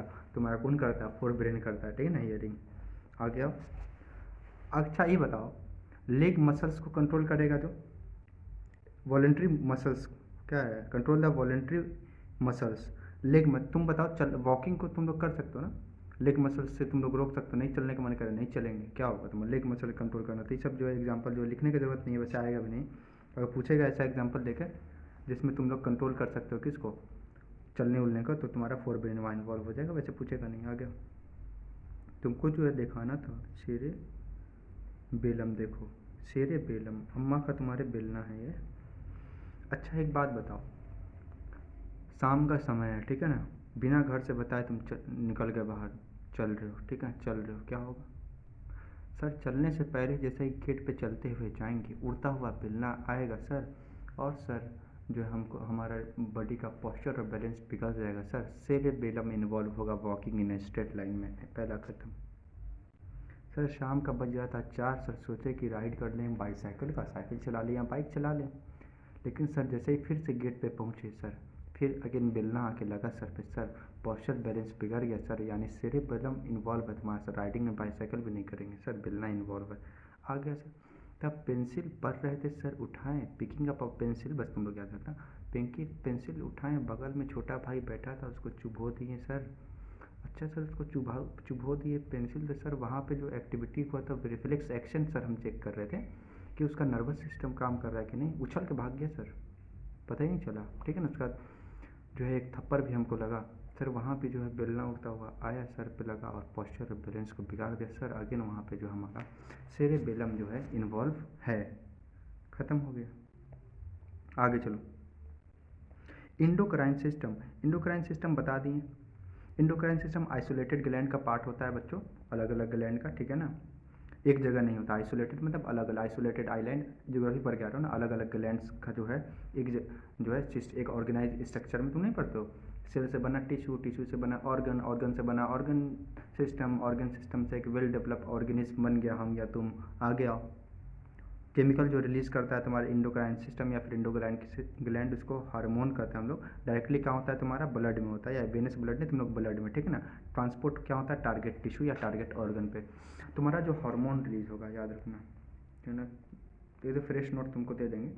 तो ये तुम्हारे पास ग्लैंड है, ठीक है, ये ग्लैंड है। तो हार्मोन तुमको पैर में पहुंचाना है कोई इन्फॉर्मेशन, ठीक है ना, तो उतना बड़ा सिस्टम तुम्हारे पास नहीं था, नर्वस सिस्टम उतना बड़ा भी नहीं कि एकदम ब्रेन पैर में पहुंच गया, तुमको वहां तक इन्फॉर्मेशन पहुंचाना है, ठीक है ना, डायरेक्ट यहाँ से यहाँ तार नहीं जुड़ा हुआ है, ठीक है। आ गया हो तो वहाँ पे तुम्हारा काम क्या करेगा, ऐसे में इंडोक्राइन सिस्टम तो वो क्या करेगा, अपना सिक्रेशन सीधे ब्लड में गिरा देगा, वो ब्लड से घूमते घूमते घूमते तुम्हारे पैर में इन्फॉर्मेशन लेके पहुँच जाएगा, ठीक है ना, यही जो इंडोक्राइन सिस्टम में होता है। आ गया, बस इतना ही बताना, ज़्यादा का फास्टिंग हम लोग नहीं करेंगे, ठीक है। अगर बात करें हार्मोन्स की तो तुम्हारा non nutrient chemical, non nutrient chemical क्यों कहते हैं, नॉन न्यूट्रिएंट केमिकल क्यों कहते हैं, तो हार्मोन से तुमको कोई एनर्जी नहीं मिलता है, हार्मोन जो रिलीज होगा तो तुम कहते ना हार्मोन रिलीज होगा तो तुमको एनर्जी मिल जाएगा, ऐसा कुछ नहीं होता हार्मोन, इसीलिए उसको नॉन न्यूट्रिएंट केमिकल कहते हैं, ठीक है ना। और तुम्हारा सेलुलर मैसेंजर का, सेल के पास जाकर मैसेज पहुंचाने का काम करता है, ठीक है, और तुमको थोड़े से अमाउंट में निकलता है, ट्रेस अमाउंट में। ट्रेस अमाउंट में क्यों निकलता है, ये हाईली रिएक्टिव होता है, हाईली टॉक्सिक होता है, फिर रिएक्टिव होता है, ठीक है, ट्रेस अमाउंट में। अच्छा सर ज़्यादा अगर एग्जाम में न पूछ जाए, ज़्यादा हार्मोन निकल जाए तो क्या होगा, ज़्यादा हार्मोन निकल जाएगा तो क्या होगा सर, उसको हम लोग पेट में लेके घूमेंगे नहीं, उसको जो तुरंत बॉडी से बाहर निकाल के फेंक दोगे, ठीक है ना, वैसे भी जितना ज़रूरत होता है उतना निकलता है। आ गया तो बस ग्लैंड 3 टाइप के होते हैं, एक्सोक्राइन ग्लैंड, इंडोक्राइन ग्लैंड और तुम्हारा हेट्रोक्राइन ग्लैंड। एक्सोक्राइन ग्लैंड होते हैं तो पास जिसके पास डक्ट प्रेजेंट हुआ, पढ़ते हैं हम लोग लाइफ प्रोसेस में, ठीक है ना, जिसके पास डक्ट था उसका सिक्रेशन किससे रिलीज होगा, सीधे डक्ट। तो मेरे पास ऐसे 2 तरह का ग्लैंड होगा, एक ग्लैंड ऐसा होगा जिसके बाजू में बैठा होगा टारगेट ऑर्गन या टारगेट टिश्यू बाजू में बैठा होगा, तो बाजू में बैठा है तो छोटे से डक्ट से तुम्हारा जो सिक्रीशन चला गया, नाम बोले एक्सोक्राइन ग्लैंड, कुछ जो होगा तुम्हारे पास बाजू में नहीं, खोपड़ी से तुमको पैर में भेजना होगा इन्फॉर्मेशन, तो वहाँ पे जो है तुम्हारा जो काम करेगा उसको इंडोक्राइन ग्लैंड। तो यहाँ से लेकर बॉडी में पैर तक जो है तुम्हारे पास डक्ट प्रेजेंट नहीं होगा, जो प्रेजेंट होगा वो क्या होगा तुम्हारे पास, ब्लड प्रेजेंट होगा, ब्लड का फ्लो होते रहेगा। ऐसे सिस्टम को जिसमें ब्लड में सीधे सेक्रेशन रिलीज हुआ इंडोक्राइन ग्लैंड, तुमको जो चैप्टर में जो पढ़ना है इंडोक्राइन ग्लैंड पढ़ना है, ठीक है ना। इसको हम लोग डक्टलेस ग्लैंड भी कहते हैं, सीधे ब्लड में जो है सेक्रेशन। इसके बाद हेटरोक्राइन ग्लैंड जो बोथ इंडोक्राइन और एक्सोक्राइन हो, यानी जो अपना डक्ट से भी सेक्रेशन रिलीज कर रहे हो और हार्मोन भी रिलीज कर रहे हो। अच्छा सर हम लोग हाउ डू ऑर्गन रिप्रोड्यूस में पढ़े थे, टेस्टिस एंड ओवरी आर तुम्हारा क्या था तुम्हारा हेटरोक्राइन ग्लैंड या फिर मिक्स ग्लैंड। और सर हम लोग पेनक्रियाज में पढ़े थे सर पैनक्रियाटिक जूस भी जो होता है अपना पेनक्रियाटिक डक्ट से रिलीज करता था, वो भी चैप्टर हो चुका है, ठीक है, 2 लेक्चर में एकदम मस्त पढ़े हैं, ठीक है। और जो है सर यहाँ पे जो आगे जाके इंसुलिन हार्मोन सर को इससे बताए थे रिलीज करता है, ठीक है। तो सर दोनों काम कर रहा है। तो हेटरोक्राइन ग्लैंड में 3 एग्जाम्पल तुम्हारा गोनेड्स कह सकते हो, मेल और फीमेल के गोनेड्स, या फिर ओवरी और टेस्टिस, और तुम्हारा खत्म हो गया पेनक्रियाज। आ गया तुम्हारे सिलेबस में कितना हार्मोन है, 5 हार्मोन ना। हम लोग टेस्टिस एंड ओवरी के हार्मोन को हमेशा हाउ टू ऑर्गन रिप्रोड्यूस में पढ़ते हैं, ठीक है, यहाँ पे पढ़ने को फायदा उदा है नहीं। तो पास हाइपोथैलेमस है, थायराइड है, पेनक्रियाज है, पिट्यूटरी और एड्रेनल हार्मोन है। तुम्हारे पास जो सबसे गंदा क्वेश्चन आएगा, ठीक है ना, कभी तुमको एग्जामिनर फंसा दे एकदम सिचुएशन में, ठीक है ना, एक गंभीर सिचुएशन में कोई एग्जाम्पल डाला हुआ है, ठीक है, तो हमेशा उसका आंसर क्या होगा, एड्रेनल ग्लैंड, ठीक है ना। क्या रिलीज करता है, एड्रेनालिन हार्मोन, अभी तक तो याद हो जाना चाहिए था, ठीक है ना। स्कैरी सिचुएशन स्क्वायरल वाला बहुत फेमस क्वेश्चन है, ठीक है। फिर चीता उता लाइन वाइन वाला देता है, वहाँ पे एड्रेनल ग्लैंड, ठीक है ना। यानी दुर्लभ सिचुएशन में जब भी फंस जाओ, कौन सा हार्मोन, एड्रेनल ग्लैंड। वैसे भी एक ही जो तुम्हारे पास हार्मोन है जिसके बारे में इतना पढ़ना है तुमको, नौटंकी, ठीक है, बाकी तो सीधा सीधा है, तो तुम वैसे भी याद रख सकते हो। सिचुएशन में फंसे एड्रेनल ग्लैंड, ठीक है ना। क्या रिलीज करता है, एड्रेनालिन ग्लैंड, ठीक है। आ गया अगला जो है तुम्हारा पिट्यूटरी ग्लैंड, किस क्या रिलीज करता है, ग्रोथ हार्मोन। क्या रिलीज करता है, ग्रोथ हार्मोन। और तुम्हारे पास हाइपोथैलेमस, याद रखना पिट्यूटरी ग्रोथ हार्मोन कब रिलीज करता है, ग्रोथ हार्मोन रिलीज करता है। इसके वजह से तुम्हारा ड्वार्फनेस होगा, भुट्टापन, जो हेरिडिटी में हम लोग पढ़ते हैं, या फिर तुम्हारे पास टॉलनेस आएगा, ठीक है, हाइट को मेंटेन करेगा। लेकिन रिलीज करता है ये तुम्हारा जरूर ग्रोथ हार्मोन, लेकिन इसको आके बताता कौन है, हाइपोथैलेमस बोलता है कि बॉडी में जो है तुम्हारे ग्रोथ हार्मोन की कमी हो रही है तुम्हारा, तो तुम जाके क्या रिलीज कर दो, हाइपोथैलेमस। नई एनसीईआरटी होगी तो साइड में डब्बा बना के दिया हुआ है। उसके बाद थायराइड ग्लैंड, थायराइड ग्लैंड क्या रिलीज करता है, थायरॉक्सिन सर रिलीज करता है। अच्छा थायराइड ग्लैंड किसको रिलीज करता है, थायरॉक्सिन सर किसको प्रिवेंट करता है sir, thyroid gland, goitre sir, क्या ग्वाइटर को, ये जो फूल जाता है यहाँ पे, थायराइड ग्लैंड ग्वाइटर को सर करता है। सर थायरॉक्सिन में सर हम लोग आयोडीन भी पढ़ते हैं, तो सर आयोडीन का फंक्शन क्या होता है, थायराइड ग्लैंड में थायरॉक्सिन को बनाने के लिए आयोडीन की क्यों ज़रूरत है, थायरॉक्सिन हार्मोन बनाने के लिए, ठीक है ना, याद रखना। आयोडीन जो है थायराइड ग्लैंड के लिए नहीं चाहिए, उसको थायरॉक्सिन हार्मोन बनाने के लिए आयोडीन चाहिए होता है, ये भी बात याद रखना। क्या रिलीज करता है थायराइड ग्लैंड, थायरॉक्सिन रिलीज करता है, आयोडीन रिलीज नहीं करता है। आयोडीन उसको चाहिए क्या बनाने के लिए, थायरॉक्सिन बनाने के लिए। आज के बाद से अगर मिस्टेक मारते होगे तो याद रखना, थायराइड ग्लैंड क्या रिलीज करता है, थायरॉक्सिन। एग्जाम में आयोडीन लिखेगा थायरॉक्सिन दोनों लिखे तो आयोडीन पर टिक मार के नहीं निकल जाओगे। उसके बाद पेनक्रियाज, पेनक्रियाज जो हार्मोन रिलीज करता है इंसुलिन, ठीक है ना। मस्त तुम्हारे जब भी ब्लड में ग्लूकोज लेवल, ब्लड में जो है ग्लूकोज बढ़ गया या फिर शुगर बढ़ गया, तो जो है पेनक्रियाज तुम्हारा चट से क्या रिलीज कर देगा, क्या रिलीज कर देगा, इंसुलिन रिलीज कर देगा, ठीक है ना। तो क्या होगा, इंसुलिन रिलीज कर देगा, इंसुलिन तुम्हारा कम हो जाएगा, ठीक है ना, तुम्हारा ब्लड शुगर लेवल कम होगा। अब ऐसा तो नहीं है इंसुलिन रिलीज हो रहा है तो रिलीज होते जा रहा है कि ब्लड शुगर लेवल 0 हो जाए, तुम धीरे से समाप्त हो जाओ, ऐसा नहीं होगा। तो यहाँ पे एक मैकेनिज्म काम करता है जिसको हम लोग फीडबैक मैकेनिज्म कहते हैं। तो अगला क्वेश्चन जो बोर्ड का तुम्हारा बनेगा फीडबैक मैकेनिज्म। तो फीडबैक मैकेनिज्म को ऐसे नहीं जो है यूट्यूब पे सर्च मार के जाओ, फीडबैक मैकेनिज्म को हमेशा तुम पेनक्रियाज के एग्जाम्पल से दोगे। कैसे दोगे कि जब भी बॉडी में ब्लड शुगर लेवल राइज करता है तो पेनक्रियाज से इंसुलिन हार्मोन रिलीज होता है और जो है वो ब्लड शुगर लेवल को कम कर देता है, ठीक है। जब तुमको जैसे ब्लड शुगर लेवल राइज हुआ था तो पॉजिटिव फीडबैक गया था पेनक्रियाज से, क्या गया था, पॉजिटिव फीडबैक किसको, वो पेनक्रियाज के पास गया था पिट्यूटरी से, ठीक है। ये सब नहीं देखना है, हटाओ। पेनक्रियाज को पॉजिटिव फीडबैक गया था और जो है वो क्या रिलीज किया तुम्हारा,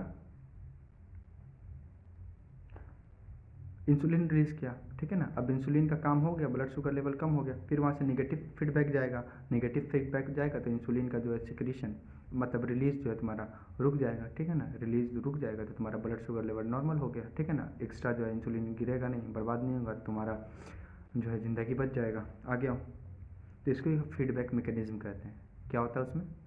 फीडबैक मैकेनिज्म में तुम्हारा पॉजिटिव फीडबैक जाएगा, कब जाएगा? जब ब्लड शुगर लेवल राइज करेगा, ठीक है ना, तो तुम्हारा इंसुलिन गिरेगा। जब नेगेटिव फीडबैक जाएगा तो इंसुलिन का गिरना बंद हो जाएगा, ब्लड शुगर लेवल एकदम बराबर।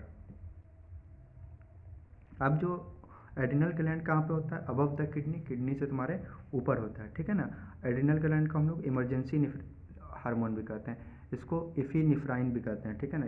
पूछेगा नहीं। एड्रिनल ग्लैंड तुम्हारा जो हार्मोन सिक्रीट करता है, एड्रेनलिन करता है, ठीक है ना। एड्रेनलिन डायरेक्ट कहाँ होता है? ब्लड में। सर हार्मोन है तो डायरेक्ट ब्लड में जाएगा ही, और different part of the body में जाता है। टारगेट ऑर्गन और द स्पेसिफिक टिश्यू जिस पे ये जो है तुम्हारा एड्रेनलिन ग्लैंड में, याद रखना, ये तुम्हारे हार्ट पे भी एक्ट करता है तुम्हारा, ठीक है ना।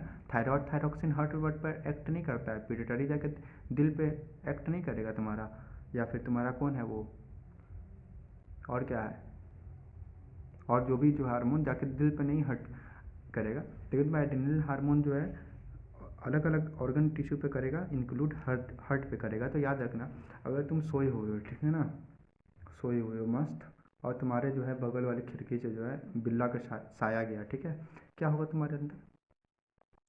तुम्हारे अंदर क्या क्या चेंजेस आएगा, ठीक है ना। तुम अब सर फिर हम लोग दुर्लभ सिचुएशन में फंस गए हैं, तो हमारे एड्रेनल ग्लैंड से, ऐसे लिखो एग्जाम में, एड्रेनल ग्लैंड से एड्रेनलिन रिलीज होगा सर, तो उस समय क्या होगा सर? अलर्टनेस बढ़ जाएगा एकदम सर, अलर्टनेस बढ़ जाएगा सर, बाल के रोंगटे खड़े हो जाएंगे सर, इसको अंग्रेजी में हम लोग पाइलो इरेक्शन कहते हैं सर। आँख एकदम फट फट के बड़ा हो जाएगा, अलर्टनेस बढ़ेगा सर, इसको हम लोग पीपुल डायलेशन कहते हैं, ठीक है सर। हार्ट बीट एकदम, दिल धड़कने लगता है तेज तेज सर, हार्ट बीट तेज हो जाएगा। अच्छा सर, हार्ट एकदम तेज सांस डर से हम लोग लेने लगते सर, यानी ब्रीदिंग रेट भी इंक्रीज हो जाएगा। अच्छा, तो ये सब चीज़ तुम लोग लिख के बोर्ड में आ सकते हो, ठीक है। यहाँ पे एनसीईआरटी एग्जाम्पल देखो, हार्ट बीट तुम्हारा फास्ट हो जाएगा, रिजल्टिंग सप्लाई मोर ऑक्सीजन जाएगा मसल्स में, हार्ट बीट तेज हो जाएगा, तेजी में हार्ट बीट तेज होगा, ब्रीदिंग रेट तेज होगा। अगर ब्रीदिंग रेट तुम्हारा तेज होगा, सांस तेजी में लगे, तो बहुत से खूब सारा ऑक्सीजन तुम्हारे मसल्स के पास जाएगा, ठीक है। उसके बाद जो ब्लड डाइजेस्टिव सिस्टम में जा रहा था और स्किन में जा रहा था, वो रिड्यूस हो जाएगा, ठीक है ना। और कॉन्ट्रैक्शन ऑफ किसके वजह से? मसल का कॉन्ट्रैक्शन की वजह से अराउंड स्मॉल आर्टरी, सब याद रखने की जरूरत नहीं है। ब्रीदिंग रेट इंक्रीज हो जाएगा, इस लाइन को काट दो, बाकी याद रखना। ब्रीदिंग रेट इंक्रीज हो जाएगा, ठीक है, जो हम बताएं वो तुम लोग एग्जाम में आराम से लिख के चले आना, वो भी तुमको लिखा हुआ आगे मिलेगा, उतना भयंकर क्या याद रखोगे। देखो ब्रीदिंग रेट इंक्रीज हो गया, स्वेटिंग इंक्रीज, पसीना आने लगता है डर से, हटाओ। एनसीईआरटी में जो है ज़्यादा लैंग्वेज तुम्हारा दिया हुआ है, तो यहाँ पे स्किप कर सकते हो, लेकिन वैसे करना नहीं चाहिए, याद हो जाए तो याद कर लेना, कम समय है। थायराइड ग्लैंड बटरफ्लाई शेप्ड, आज तक पूछा नहीं है ना पूछेगा कभी, हटाओ। प्रेजेंट होता है इन फ्रंट ऑफ नेक, ये पूछा जा सकता है। आयोडीन नेसेसरी होता है थायराइड ग्लैंड को थायरोक्सिन हार्मोन बनाने के लिए, सर बता चुके हैं। थायरोक्सिन रेगुलेट करता है कार्बोहाइड्रेट, फैट और तुम्हारे प्रोटीन का metabolism. Again very important question, याद रखना, थायरोक्सिन क्या मेंटेन करता है? तुम्हारे फैट कार्बोहाइड्रेट, फैट और प्रोटीन का मेटाबॉलिज्म, याद रखना। इसके मेटाबॉलिज्म कैसे होता है इसका, लाइफ प्रोसेस पढ़ते हैं, वहाँ से भी क्वेश्चन पिछले ही साल पूछा गया है, ठीक है, 5 नंबर में। आ गया, प्रोवाइड करता है बेस्ट बैलेंस ग्रोथ बॉडी में, ठीक है ना। आयोडीन एसेंशियल होता है थायरोक्सिन बनाने के लिए, आयोडीन अगर डिफिशियंट है डाइट में तो हमको ग्वाइटर हो जाएगा, ठीक है ना। ग्वाइटर कौन सा डिजीज होता है? इसमें नेक हम लोग का फूल जाता है, सोलेन नेक। पिट्यूटरी ग्लैंड बच्चों पी शेप होता है, कभी नहीं पूछा जाएगा। बेस ऑफ द ब्रेन पे होता है, ये भी नहीं पूछा जाएगा, लेकिन याद रखना ग्रोथ हार्मोन को रिलीज करता है, लेकिन ग्रोथ हाइपोथैलेमस बोलता है जाके पिट्यूटरी को ग्रोथ हार्मोन रिलीज करो, यहाँ पर लिखा हुआ है नोट में। पेनक्रियाज, ऐसे टिप्स पे याद होना चाहिए। पेनक्रियाज की बात करें तो सर पेनक्रियाज हार्मोन रिलीज करता है, इंसुलिन सर जूस या रिलीज करता है, पैनकेटिक जूस और ट्रिप्सिन सर इंजाइम जो रिलीज करता है, ये तो पीछे ही पड़े हो गए लाइफ प्रोसेस में। तो लाइफ प्रोसेस आ गया हो, इंसुलिन रिलीज करता है सर, पेनक्रियाज में होता है सर ब्लड शुगर लेवल को इंक्रीज करता है, ठीक है ना। जैसे ही ब्लड में ब्लड शुगर राइज करता है सर, पॉजिटिव फीडबैक जाता है, जिसकी वजह से जो है तुम्हारा इंसुलिन सर आके गिरता है, ठीक है, ब्लड में। ब्लड शुगर लेवल जैसे ही कम होता है सर, वैसे ही निगेटिव फीडबैक जाता है, तुम्हारा इंसुलिन गिरना बंद होता है sir. This is called feedback mechanism. खत्म, आंसर भी खत्म, तुम्हारा इसका काम भी खत्म। पेनक्रियाज में पूछोगे ब्लड शुगर लेवल राइज कर कंट्रोल करता है, ये फिगर कभी नहीं पूछता है, ठीक है। ये जो है एक बार देख लेना, इसमें कुछ है नहीं, सारा कुछ कवर कर ही लिए। आ गया जो इंपॉर्टेंट है, movement due to growth.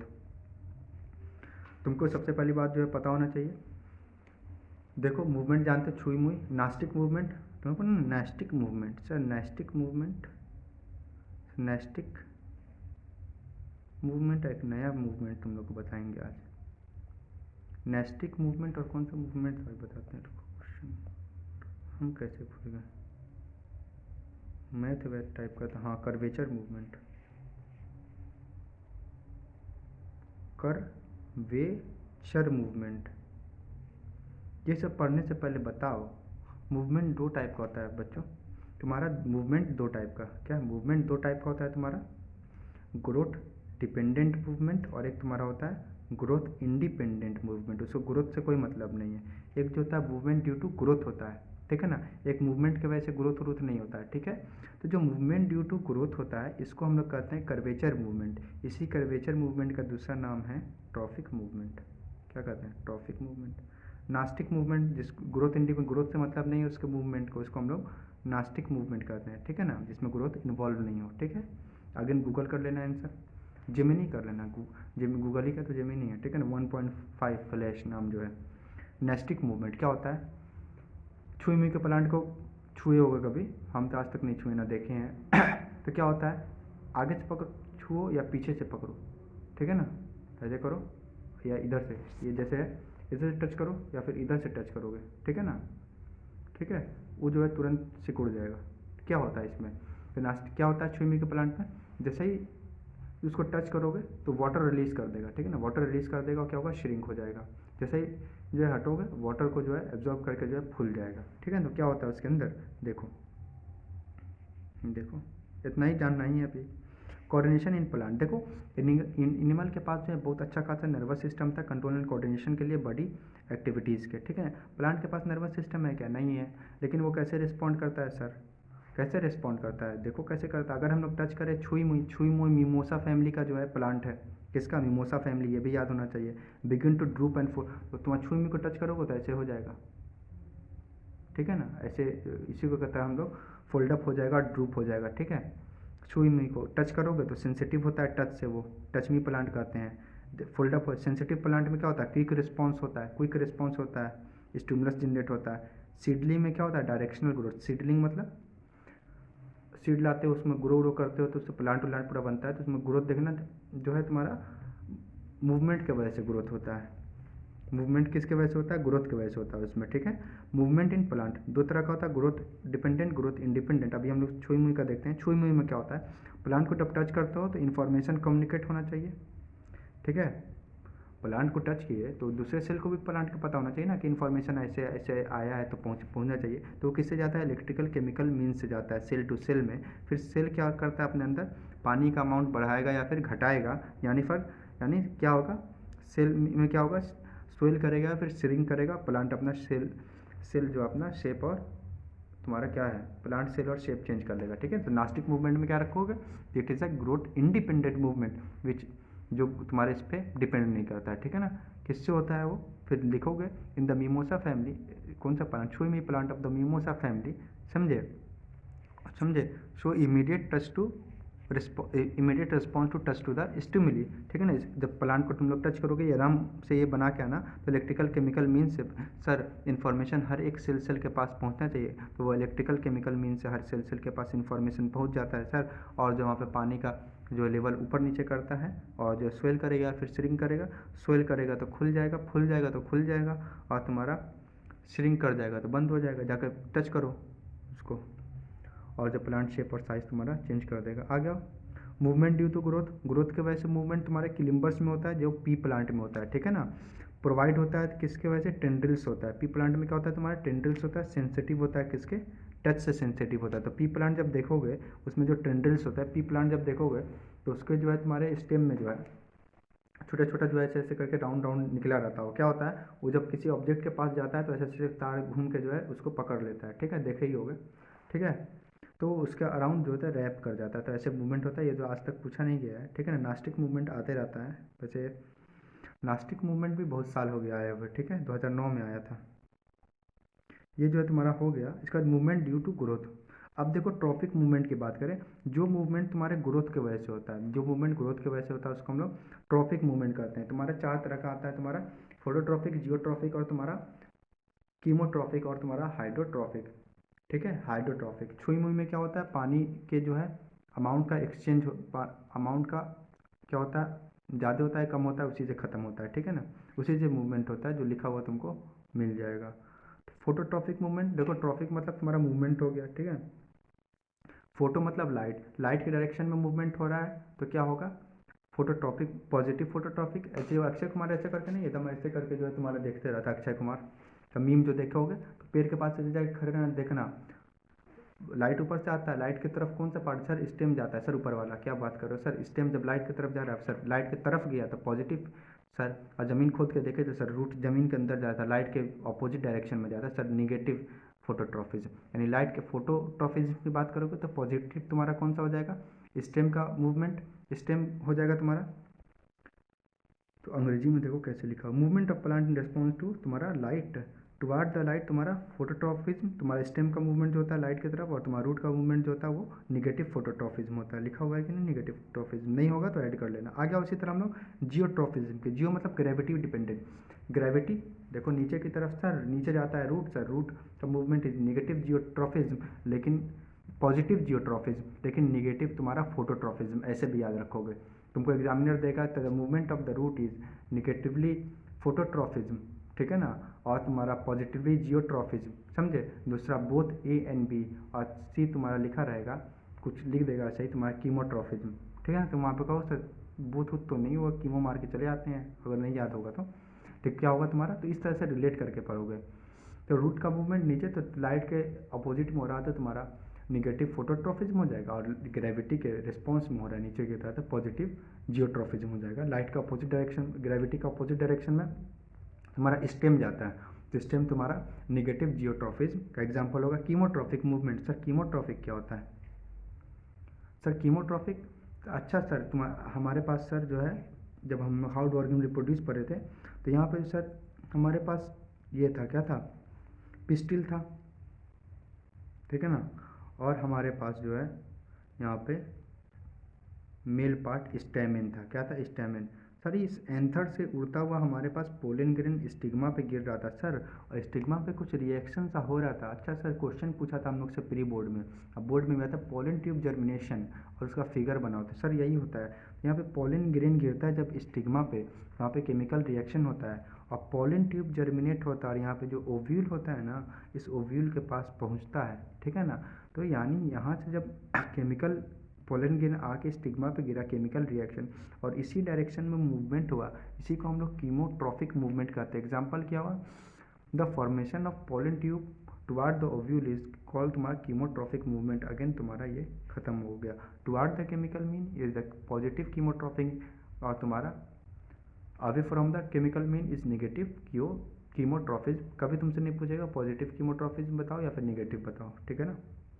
Positive पूछेगा तो तुम पॉजिटिव ही पूछेगा, पूछना होगा, अगर वैसे नहीं पूछेगा तो तुम्हारा क्या हो गया, ये तुम्हारा पोलन ग्रेन का मूवमेंट, ठीक है ना, याद रखना वो भी क्वेश्चन तुमसे। हाइड्रोट्रॉफिक मूवमेंट, वाटर डिपेंडेंट मूवमेंट, तो मूवमेंट ऑफ हाइड्रोट्रॉफिक, वाटर के डायरेक्शन में जो मूवमेंट हो, एक बात कहें, पानी कहाँ है, धरती के नीचे है, पानी कहाँ है, धरती के नीचे, नीचे मूवमेंट होगा रूट का, तो रूट तुम्हारा पॉजिटिव हाइड्रोट्रॉफिज्म, और तुम्हारा जो स्टेम का ग्रोथ है निगेटिव हाइड्रोट्रॉफिज्म हो जाएगा। Root in search of water लिखा है। इसके बाद आओ फोटोट्रॉफिज्म, लाइट के इसमें, अब ऑक्सीजन से जो हम लोग रिलेट करके पढ़ेंगे। अगला क्वेश्चन जो तुमको होता है प्लांट हार्मोन और तुम्हारा मूवमेंट ड्यू टू ग्रोथ को जो है मिला के पूछता है, क्या था, what is phototropism and how oxygen promote it. इसी साल पूछा गया है, बहुत बार पूछा भी जा चुका है, हम लोग देखेंगे। ऑक्सीजन की बात करें, प्लांट के पास 4 हार्मोन, ऑक्सीन, जिबरलिन, साइटोकाइनिन और एब्सिक्सिक एसिड, बस 4 तुमको याद रख के जाना है, ये 4 ही तुम्हारे एनसीईआरटी में, ठीक है। ऑक्सीजन क्या होगा तुम्हारा, प्लांट के स्टेम को ग्रो करेगा, लॉन्गर करेगा, ठीक है ना, कौन करता है, ऑक्सीजन करता है, कौन करता है, ऑक्सीजन करता है, ठीक है ना। अगर वो प्लांट की ग्रोथ में योगदान दे रहा है, तो कहाँ पे होगा वो? डिवाइडिंग सेल के पास होगा या नॉन डिवाइडिंग सेल के पास? सर डिवाइडिंग सेल के पास होगा। सर डिवाइडिंग सेल के पास है तो हम बोले परमानेंट के पास होगा या फिर मेरिस्टेमेटिक, यानी तुम्हारा ऑक्सीजन कहाँ पे होगा? मेरिस्टेमेटिक सेल्स के पास होगा, ठीक है ना, या फिर मेरिस्टेमेटिक रीजन में होगा ऑक्सीजन, ये भी तुमको पता होना चाहिए, ठीक है ना। प्रमोट करेगा सर, इलोंगेशन करा देगा स्टेम का, यानी बढ़ा देगा उसके साइज को। अगले वाले जिबरलिन, तो एनसीईआरटी बस इतना ही लिखा है, ऑक्सीजन के जैसा ये भी प्लांट के स्टेम के ग्रोथ में हेल्प करता है। अगला बात साइटोकाइनिन, सी से साइटोकाइनिन, सिन से सेल डिवीजन, अगेन 2024 का क्वेश्चन है एमसीक्यू। रैपिड सेल डिवीजन जहाँ पे हो यानी मेरिस्टेमेटिक रीजन में होगा, फ्रूट और सीड में होगा, एग्जाम्पल याद रखना, रैपिड सेल डिवीजन जहाँ पे हो वहाँ पे होगा। और एक वक्त ऐसा आएगा तुम्हारा जब जो है प्लांट को जो है विदा करना पड़ेगा, अपने जो पार्ट्स को जो ग्रो किया है उसको जो है कराने के लिए आएगा, उसको कहेंगे F66 एसिड, इनहिबिट करा देगा, ग्रोथ को रुकवाएगा बच्चों, पत्ती का झड़वा देगा, बेल्टिंग ऑफ लीफ कर देगा। क्या कहता है? Belting of leaf. यानी इस चीज़ से हम लोग समझे क्या, हमारे पास जो 4 हार्मोन है इसमें 3 हार्मोन जो है ग्रोथ प्रोमोटिंग हार्मोन है और एक तुम्हारा ग्रोथ इनहिबिटिंग हार्मोन है। सर ग्रोथ प्रोमोटिंग का मतलब क्या है? सर सेल डिवीजन करा रहा है यानी ग्रोथ करा रहा है, रैपिड सेल डिवीजन। कौन था सर? साइटोकाइनिन था। सर जिबरलिन भी स्टेम का ग्रोथ करा था, हाँ ग्रोथ करा रहा है, सही बोले। ऑक्सीजन भी जो है जो है स्टेम का ग्रोथ करा था। सर हम ग्रोथ प्रोमोटिंग तो कह ही सकते हैं सर, लेकिन जब F66 एसिड आया था ना, पत्ती झाड़ दिया था प्लांट को जो है, और जब हम बिल्डिंग ऑफ लीफ करते ग्रोथ को रोक दिया था सर, ठीक है। तो ग्रोथ प्रोमोटिंग और ग्रोथ इनहिबिटिंग हम लोग समझ गए। ग्रोथ इनहिबिटिंग यानी ग्रोथ को रोकेगा हमारा F66 एसिड और हमारा जो है ग्रोथ को प्रमोट करेगा oxygen, gibberellin and the cytokinin. आगे चलो, अब बताओ ऑक्सीजन शूट के टिप में होता है, ठीक है ना। What is phototropism and how oxygen promote is. तो देखो ऑक्सीजन जब होता है किसके, याद रखना है इस चीज़ को, जब हम लोग किए थे ना 4th लेक्चर निकाल लेना कंट्रोल एंड कोऑर्डिनेशन के प्लेलिस्ट में जाके, वहाँ भी होगा। देखो जब धूप पड़ता है तो ऑक्सीजन तुम्हारे टिप्स पे होता है, मेरिस्टेमेटिक रीजन टिप्स पे होता है, जहाँ पे डिवाइड करता है कॉन्ट्रेक्टिव सेल, ठीक है, तभी ना इलोंगेशन होगा। तो जब धूप पड़ेगा ऐसे, ठीक है, तो ऑक्सीजन जो है धूप से दूर आ जाता है, ठीक है ना, जहाँ पे धूप ना हो, ठीक है, ठीक है, धूप ना हो वहाँ आ जाता है। तो ऑक्सीजन यहाँ हो या फिर यहाँ हो, ग्रोथ कराएगा, ठीक है ना। तो यहाँ पे जब धूप आ रहा है तो कौन सा मूवमेंट है? फोटोट्रॉफिक मूवमेंट, ठीक है ना, यानी मूवमेंट हो रहा है प्लांट के किसके डायरेक्शन में? सूरज के डायरेक्शन में। लेकिन ऑक्सीजन तो सड़क के नीचे आ गया, तुम बोलोगे ना। तो ये कैसे प्रमोट करा रहा है ऑक्सीजन फोटोट्रॉफिज्म को? सर नहीं समझ में आया। अब देखो फोटोट्रॉफिक मूवमेंट हो रहा है तो प्लांट का ग्रोथ तो हो रहा है इधर, ठीक है ना, फोटोट्रॉफिक तो होगा ही। ऑक्सीजन नीचे आ गया, आप बताओ नीचे आ गया तो यहाँ पे तो ग्रोथ करा रहा है ना, तो यहाँ पे ग्रोथ करा तो ये एरिया तो बढ़ेगा, ये एरिया बढ़ेगा, तो ये अभी यहाँ पे है तो ये यहाँ नहीं चला जाएगा, चला जाएगा, यस सर। फिर तुम लिखोगे ऑक्सीजन सड़क के नीचे चला आता है, ठीक है ना, लेकिन ऑक्सीजन जो है तुम्हारे शेडी एरिया में है, सड़क के नीचे नहीं। ऑक्सीजन जो लाइट वाले एरिया से शेडी एरिया में आता है, लेकिन शेडी एरिया में सर ये तो ग्रोथ, तुम सर करके एग्जाम में मत लिखना, शेडी एरिया में क्या कराएगा? ग्रोथ कराएगा। तो इस वजह से हमको लगता है कि वो ग्रोथ किसके डायरेक्शन में हो रहा है? फोटो लाइट के डायरेक्शन में हो रहा है। तो in this way oxygen promote तुम्हारा कैसे कर, फोटोट्रॉफिज्म को करता है इन दिस वे, ठीक है ना, ठीक है, कराता नहीं उसके डायरेक्शन में, लेकिन लगता है हमको क्योंकि इलोंगेशन हो रहा है ना, तो लाइट की तरफ जा रहा है वो जो शेडी एरिया में चला आया ऑक्सीजन, ठीक है, और यहाँ पे ग्रोथ कर रहा है तो बढ़ेगा, ये लाइट की तरफ बढ़ेगा ही ना। प्लांट जब इसका ब्रांच यहाँ निकला हुआ है, सूरज यहाँ पड़ रहा है और यहाँ पे ऑक्सीजन था, सूरज पड़ते हुए नीचे चला आया शेडी एरिया में, लेकिन यहाँ ग्रोथ करा रहा है तो ये बढ़ेगा ना बीच यहाँ से, तो ये तो पहुँच गया उसके पास। तो तुमको लग रहा है ना कि प्रमोट करा रहा है ऑक्सीजन फोटोट्रॉफिज्म को, तो इसको तुम लोग आराम से लिख सकते हो जिमेनी की हेल्प से। आगे यहाँ लिखा है ग्रोथ प्रोमोटिंग एक्स्ट्रा इन्फॉर्म, तो यही क्वेश्चन तुमसे जो है एक पूछता है, ठीक है, यही क्वेश्चन तुमसे पूछता है, दिखाते हैं रुको। एक क्वेश्चन तुम्हारा 8वां नंबर है, select from the following a plant hormone which promote cell division. Sir अभी बताए थे साइटोकाइनिन। अच्छा एक और बताओ, part of flower which attract insect for pollination. कौन पॉलिनेशन के लिए इंसेक्ट को बोला? सर पेटल्स बुलाता है, क्या पूछ रहे हैं?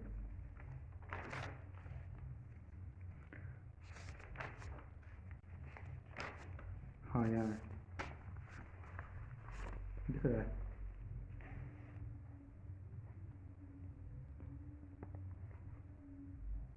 वेयर आर ऑक्सीजन, अच्छा उसमें उल्टा दिख रहा होगा ना, हम पढ़ देते हैं। वेयर आर ऑक्सीजन सिंथेसाइज, कहाँ होता है oxygen synthesise? Tip of the root में होता है। हाउ दे प्रमोट फोटोट्रॉफिज्म को कैसे प्रमोट करता है?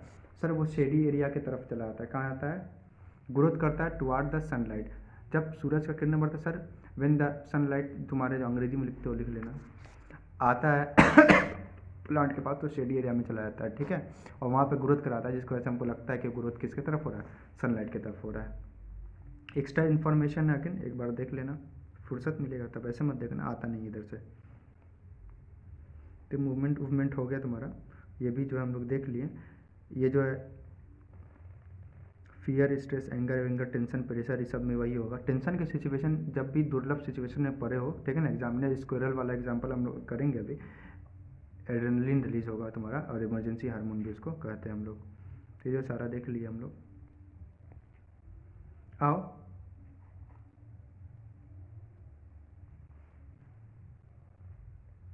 नास्टिक मूवमेंट क्या होता है देख ही लिए, कर्वेचर मूवमेंट वही है, ट्रॉफिक मूवमेंट, ठीक है ना, मूवमेंट ड्यू टू ग्रोथ, ये जो है तुम्हारा ग्रोथ इंडिपेंडेंट मूवमेंट है, ठीक है ना, तुम्हारे वाटर के जो है, वाटर के अमाउंट के जो है तुम्हारा बढ़ेगा या फिर घटेगा, कहते हैं इंक्रीज या डिक्रीज करने से जो मूवमेंट होगा उसको हम लोग नास्टिक मूवमेंट कहते हैं, ठीक है ना, ग्रोथ के वजह से नहीं होता, ग्रोथ इंडिपेंडेंट होता है। फॉर एग्जाम्पल तुम्हारा कौन सा था, मिमोसा फैमिली का प्लांट, छुई में plant of the mimosa family, ठीक है ना, ऐसे हमको याद हो गया, तुमको भी याद होना चाहिए। प्लांट में साइटोकाइनिन का क्या काम है सर, सेल डिवीजन कराना। देखो ये 2024 में भी आया, ये 2024, ये जो क्वेश्चन जो है तुम्हारा 2024 का है, ये 2024 में भी पूछ लिया। अच्छा यहाँ से क्वेश्चन करो, वेल्टिंग ऑफ लीफ कौन कराएगा, वेल्टिंग of leaf, sir वेल्टिंग of leaf F66 acid कराएगा, ठीक है। और जो है हमारा स्टेम का ग्रोथ कौन कराएगा सर, हमारा ऑक्सिन कराएगा, ठीक है ना, पहले में, और जिबरलिन भी करा देगा। स्टोमाट तुम करके आना, स्टोमाटल पोर का ओपनिंग कौन कराएगा, तुम्हारे सिलेबस में वैसे है नहीं, तब भी आओ यहाँ देखो, देखो ब्रेन के साथ में तुम्हारा जो है ये पूछा गया है, क्या है ये, फोटोट्रॉफिज्म वाला ट्रॉफिक मूवमेंट। देखो posture balance sir, cerebellum, sir beating of heart, medulla, beating of sir involuntary को वही ना कर रहा था, medulla oblongata, beating heart beat को कौन कहता, मेडुला ऑब्लोंगेटा। आपको बच्चा एड्रेनलिन हार्मोन लिख के ना चला आ जाए। थिंकिंग को सर, थिंकिंग को फोर ब्रेन सर, कोई बड़ी बात ही नहीं है, फोर ब्रेन या फिर सेरेब्रम लिख दो ना सर। बीपी इंक्रीज हो रहा था सर, बीपी इंक्रीज हो रहा था, सलाइवेशन हो रहा था सर, वोमिटिंग हो रहा था, मेडुला। हार्ट बीट क्या है, इनवॉलेंट्री एक्शन है ना, तो तुम्हारा कौन कंट्रोल करेगा, मेडुला ही ना करेगा। हार्ट बीट इनवॉलेंट्री एक्शन है, कौन कंट्रोल कर रहा है, मेडुला, इनवॉलेंट्री को वही ना कंट्रोल कर रहा था, ठीक है। और सेरेबेलम में तो पूरा पोस्चर बैलेंस, सेरेबेलम में क्या लिखा था, पोस्चर बैलेंस बिगड़ रहा है, बेलना आके लग रहा था, ठीक है ना, तो होगा ही नहीं। और तुम्हारा जो है फोर ब्रेन तो वॉलंटरी एक्शन को कंट्रोल कर रहा था, अब इनवॉलंटरी में एक ही बचा तुम्हारा मेडुला, बोला हार्ट बीट तो मेडुला, या कुछ दे दे तुमको जो कंट्रोल नहीं कर सकते हो, क्या होगा answer, medulla, medulla and the medulla. इस तरह से जो है भेजा लगाना पड़ता है।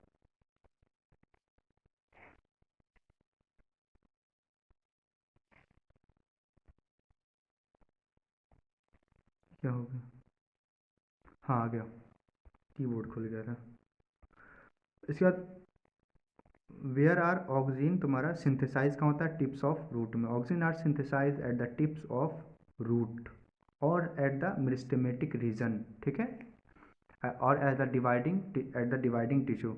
विच organ of the plant shows phototropism, कौन सा ऑर्गन फोटोट्रॉफिज्म शो करता है, phototropism, positive phototropism sir, positive phototropism are shown by stem and the negative geotrophism are shown by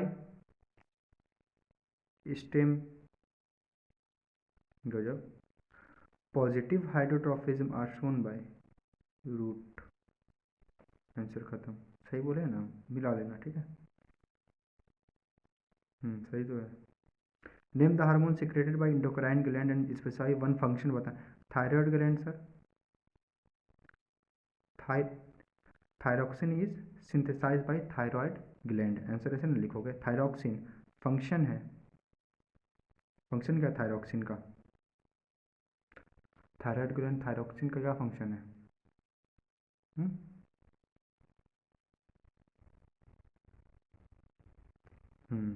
क्या फंक्शन था जी, फंक्शन ही भूल गए हम लोग, दिमाग काम नहीं कर रहा।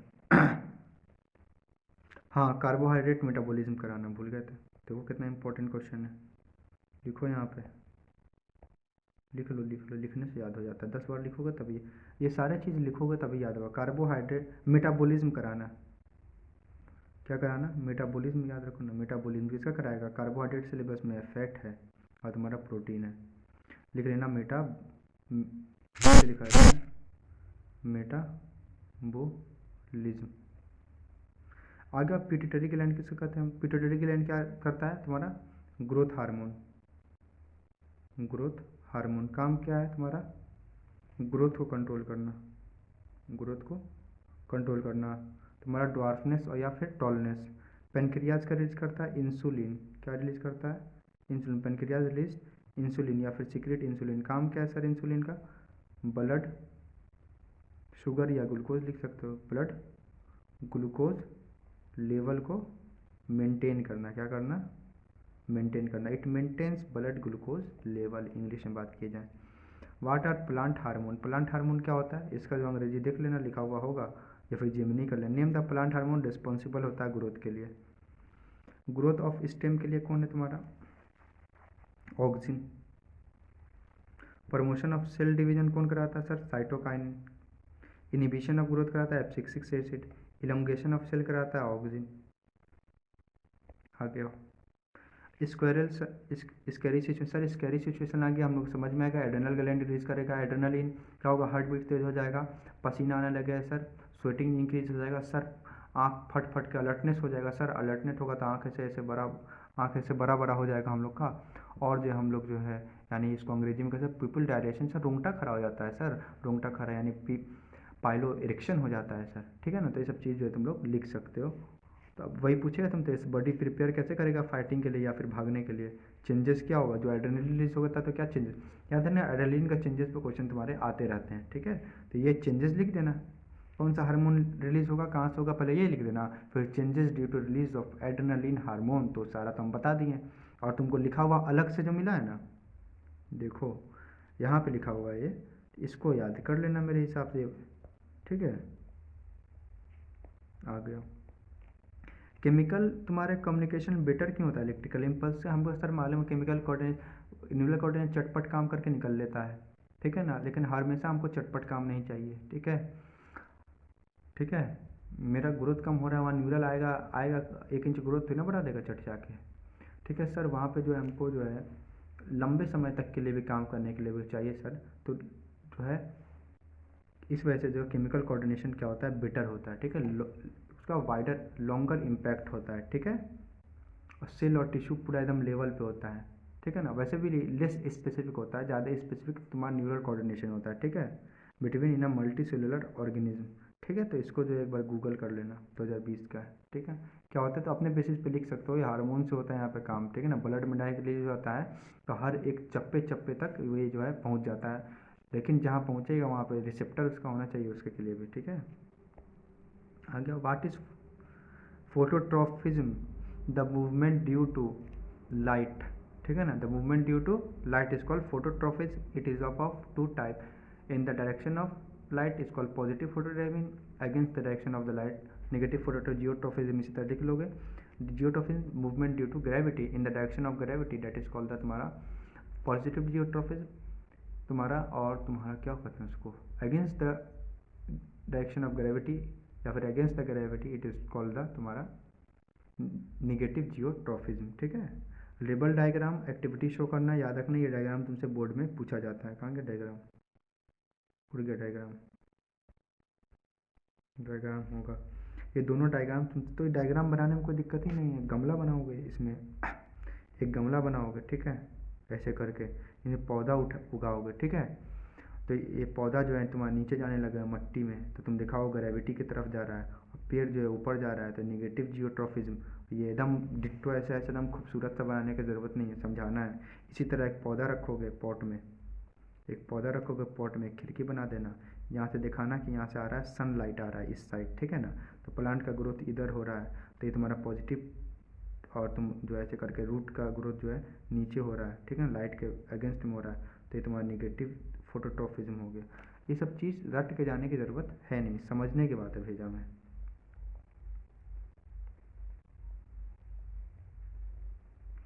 मेंशन रोल करना है तुमको, each of the following. Oxygen का क्या रोल है, इलोंगेशन। एब्सिसिक एसिड का क्या है, और इसको लिखना ग्रोथ प्रमोटिंग है। एब्सिसिक एसिड का क्या रोल है, क्या इसमें आधा क्वेश्चन नहीं है क्या। एब्सिसिक एसिड का क्या रोल है तुम्हारा, wilting of leaf, wilting of leaf. ये क्या कराता है, इनहिबिट कराता है ग्रोथ को, इनहिबिट कराता है ग्रोथ को, ठीक है। ऑक्सीजन पे और जो है तुमको समाचार जो है तुम तो 2008 का क्वेश्चन है, बाकी जो है एक्स्ट्रा पॉइंट में तुमको लिखा हुआ है, ठीक है। अब जो है पिछले साल का हम लोग क्वेश्चन करते हैं।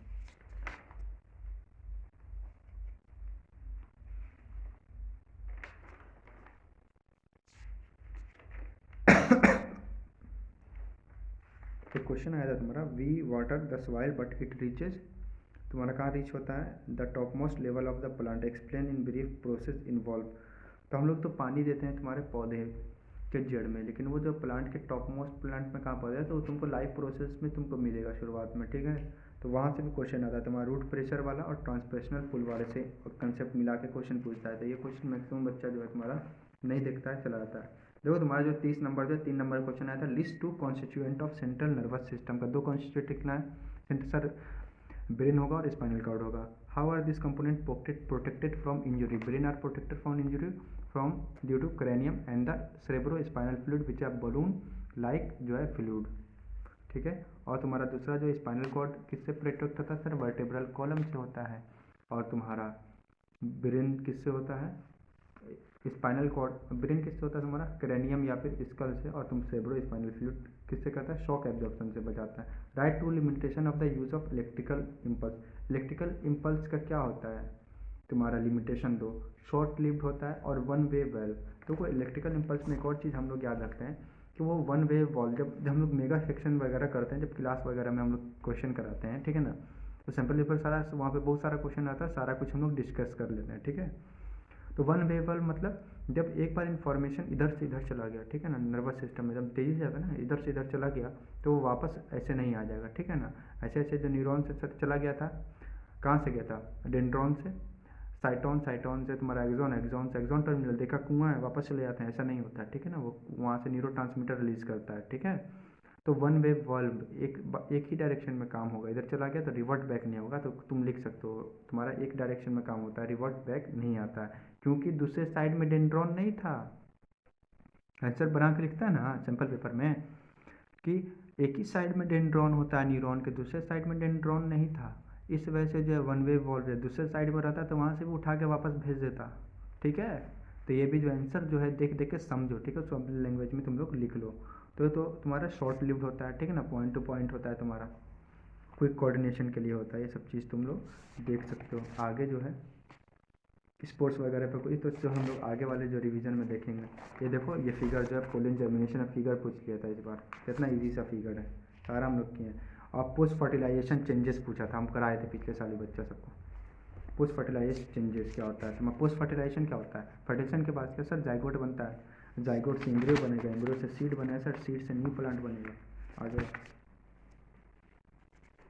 आगे जो है ये देखो, ये जो है तुम्हारा 5 नंबर में, 5 नंबर का ना 4 नंबर, हाँ तुम्हारा केस बेस में यहाँ पे पूछा था, डाइजेस्टिव सिस्टम से ह्यूमन, दिख रहा है, उल्टा दिख रहा होगा ना तुम लोग को उल्टा दिख रहा होगा, ऐसे करने से शायद सीधा दिखता है, अभी भी सीधा नहीं दिख रहा होगा, चलो कोई बात नहीं। जो जब हम लोग लाइव प्रोसेस करेंगे, क्वेश्चन करेंगे वहाँ पे, ख़त्म हो चुका है, वहाँ पे करेंगे। तो मिलता है बच्चों अगले लेक्चर में, ठीक है। आशा करता हूँ आज जो है मज़े मज़े में चैप्टर खत्म हो गया होगा, ठीक है। इसी तरह अगला लेक्चर हम लोग देखेंगे हाउ टू आर्ग्यूमेंट रिप्रोड्यूस, और साथ में हेरिडिटी को निपटा लेंगे। उस लेक्चर को दोनों को जो 1.5 घंटा में, क्योंकि वेरिएशन वाला जो पार्ट है तुम्हारा, ठीक है ना, सेक्सुअल और जो हेरिडिटी में सिमिलरिटी चला जाता है, यहाँ पे तो हम लोग वेरिएशन की बात करेंगे, और जो हेरिडिटी में मतलब सिमिलरिटी का ट्रांसफ़र करते हैं हेरिडिटी को हम लोग, ठीक है ना। तो मिक्स करके पढ़ेंगे, क्योंकि डायरेक्ट वाले क्वेश्चन तो हो जाएंगे उधर तुम्हारे मेल और फीमेल ऑर्गन की तरफ से, और सेक्स डिटर्मिनेशन से, पिछले साल भी क्वेश्चन आया था तुम्हारा, ठीक है। हेरिडिटी का तो एकदम तुच्चा क्वेश्चन रहता है, आराम से हो जाता है। वो जो होता है तुम हाउ टू ऑर्गेनिज्म के पहला पार्ट जो वेरिएशन ओरिजिन, वहाँ पे तुमको दिक्कत होता है। कोई दिक्कत का बात नहीं, बस बात समझोगे, ठीक है। भेजे में जो बैठा के रखोगे। अगले लेक्चर में भी हम लोग PYQ के साथ करेंगे, लेकिन इससे तेज़ी में करेंगे, 1 घंटा 20 मिनट नहीं लगाएंगे, ठीक है। मिलते हैं अगले लेक्चर में, ठीक है। तब तक के लिए जो है प्लेलिस्ट खंगालते रहो, जो जो चीज़ करना है वो करो, ठीक है। Metal non metals carbonates compound chemical equation and reaction भी करा दिए, ठीक है। एसिड बेस एंड साल्ट बस बचा है, ठीक है। बायो का तो धज्जी उड़ा चुके हैं, ठीक है। हेरिडिटी पे 1 शॉट पहले से पड़ा हुआ है। हाउ टू ऑर्गेनिज्म 4 लेक्चर में कराएं, चारों लेक्चर मिला दोगे तो 1 घंटा 45 मिनट में खत्म है, ठीक है। कंट्रोल एंड कोऑर्डिनेशन का भी 4 लेक्चर पड़ा हुआ है, 4 लेक्चर पूरा मिल, वहाँ पे तो और अच्छे से पढ़ाया हुआ डिटेल में, ठीक है। यहाँ पे तो जो है स्किप कर देता है आदमी, बहुत कुछ लिख के आता है, बहुत कुछ दिमाग, जैसे 1 बाय वॉल्व वाला चीज़ याद ही नहीं, क्वेश्चन देखे तो याद आया, क्वेश्चन नहीं, वहाँ पे छोटा करके जो पुड़िया बना के हम लिखे हुए हैं, पुड़िया, ठीक है। काम आता है, पढ़ाता है आदमी तो साइड वाइड में कुछ कुछ रखा रहता है, ठीक है ना, कि आदमी बेइज्जती नहीं हो जाए। मिलते हैं अगले लेक्चर में, तब तक के लिए जो है खूब क्वेश्चन करो, ठीक है ना। टेलीग्राम में जो है तुमको इसका PDF मिल जाएगा, साथ में जो है PYQ भी वहाँ पे सारा रहेगा 2009 तक, ठीक है, 2009 से 2024 तक।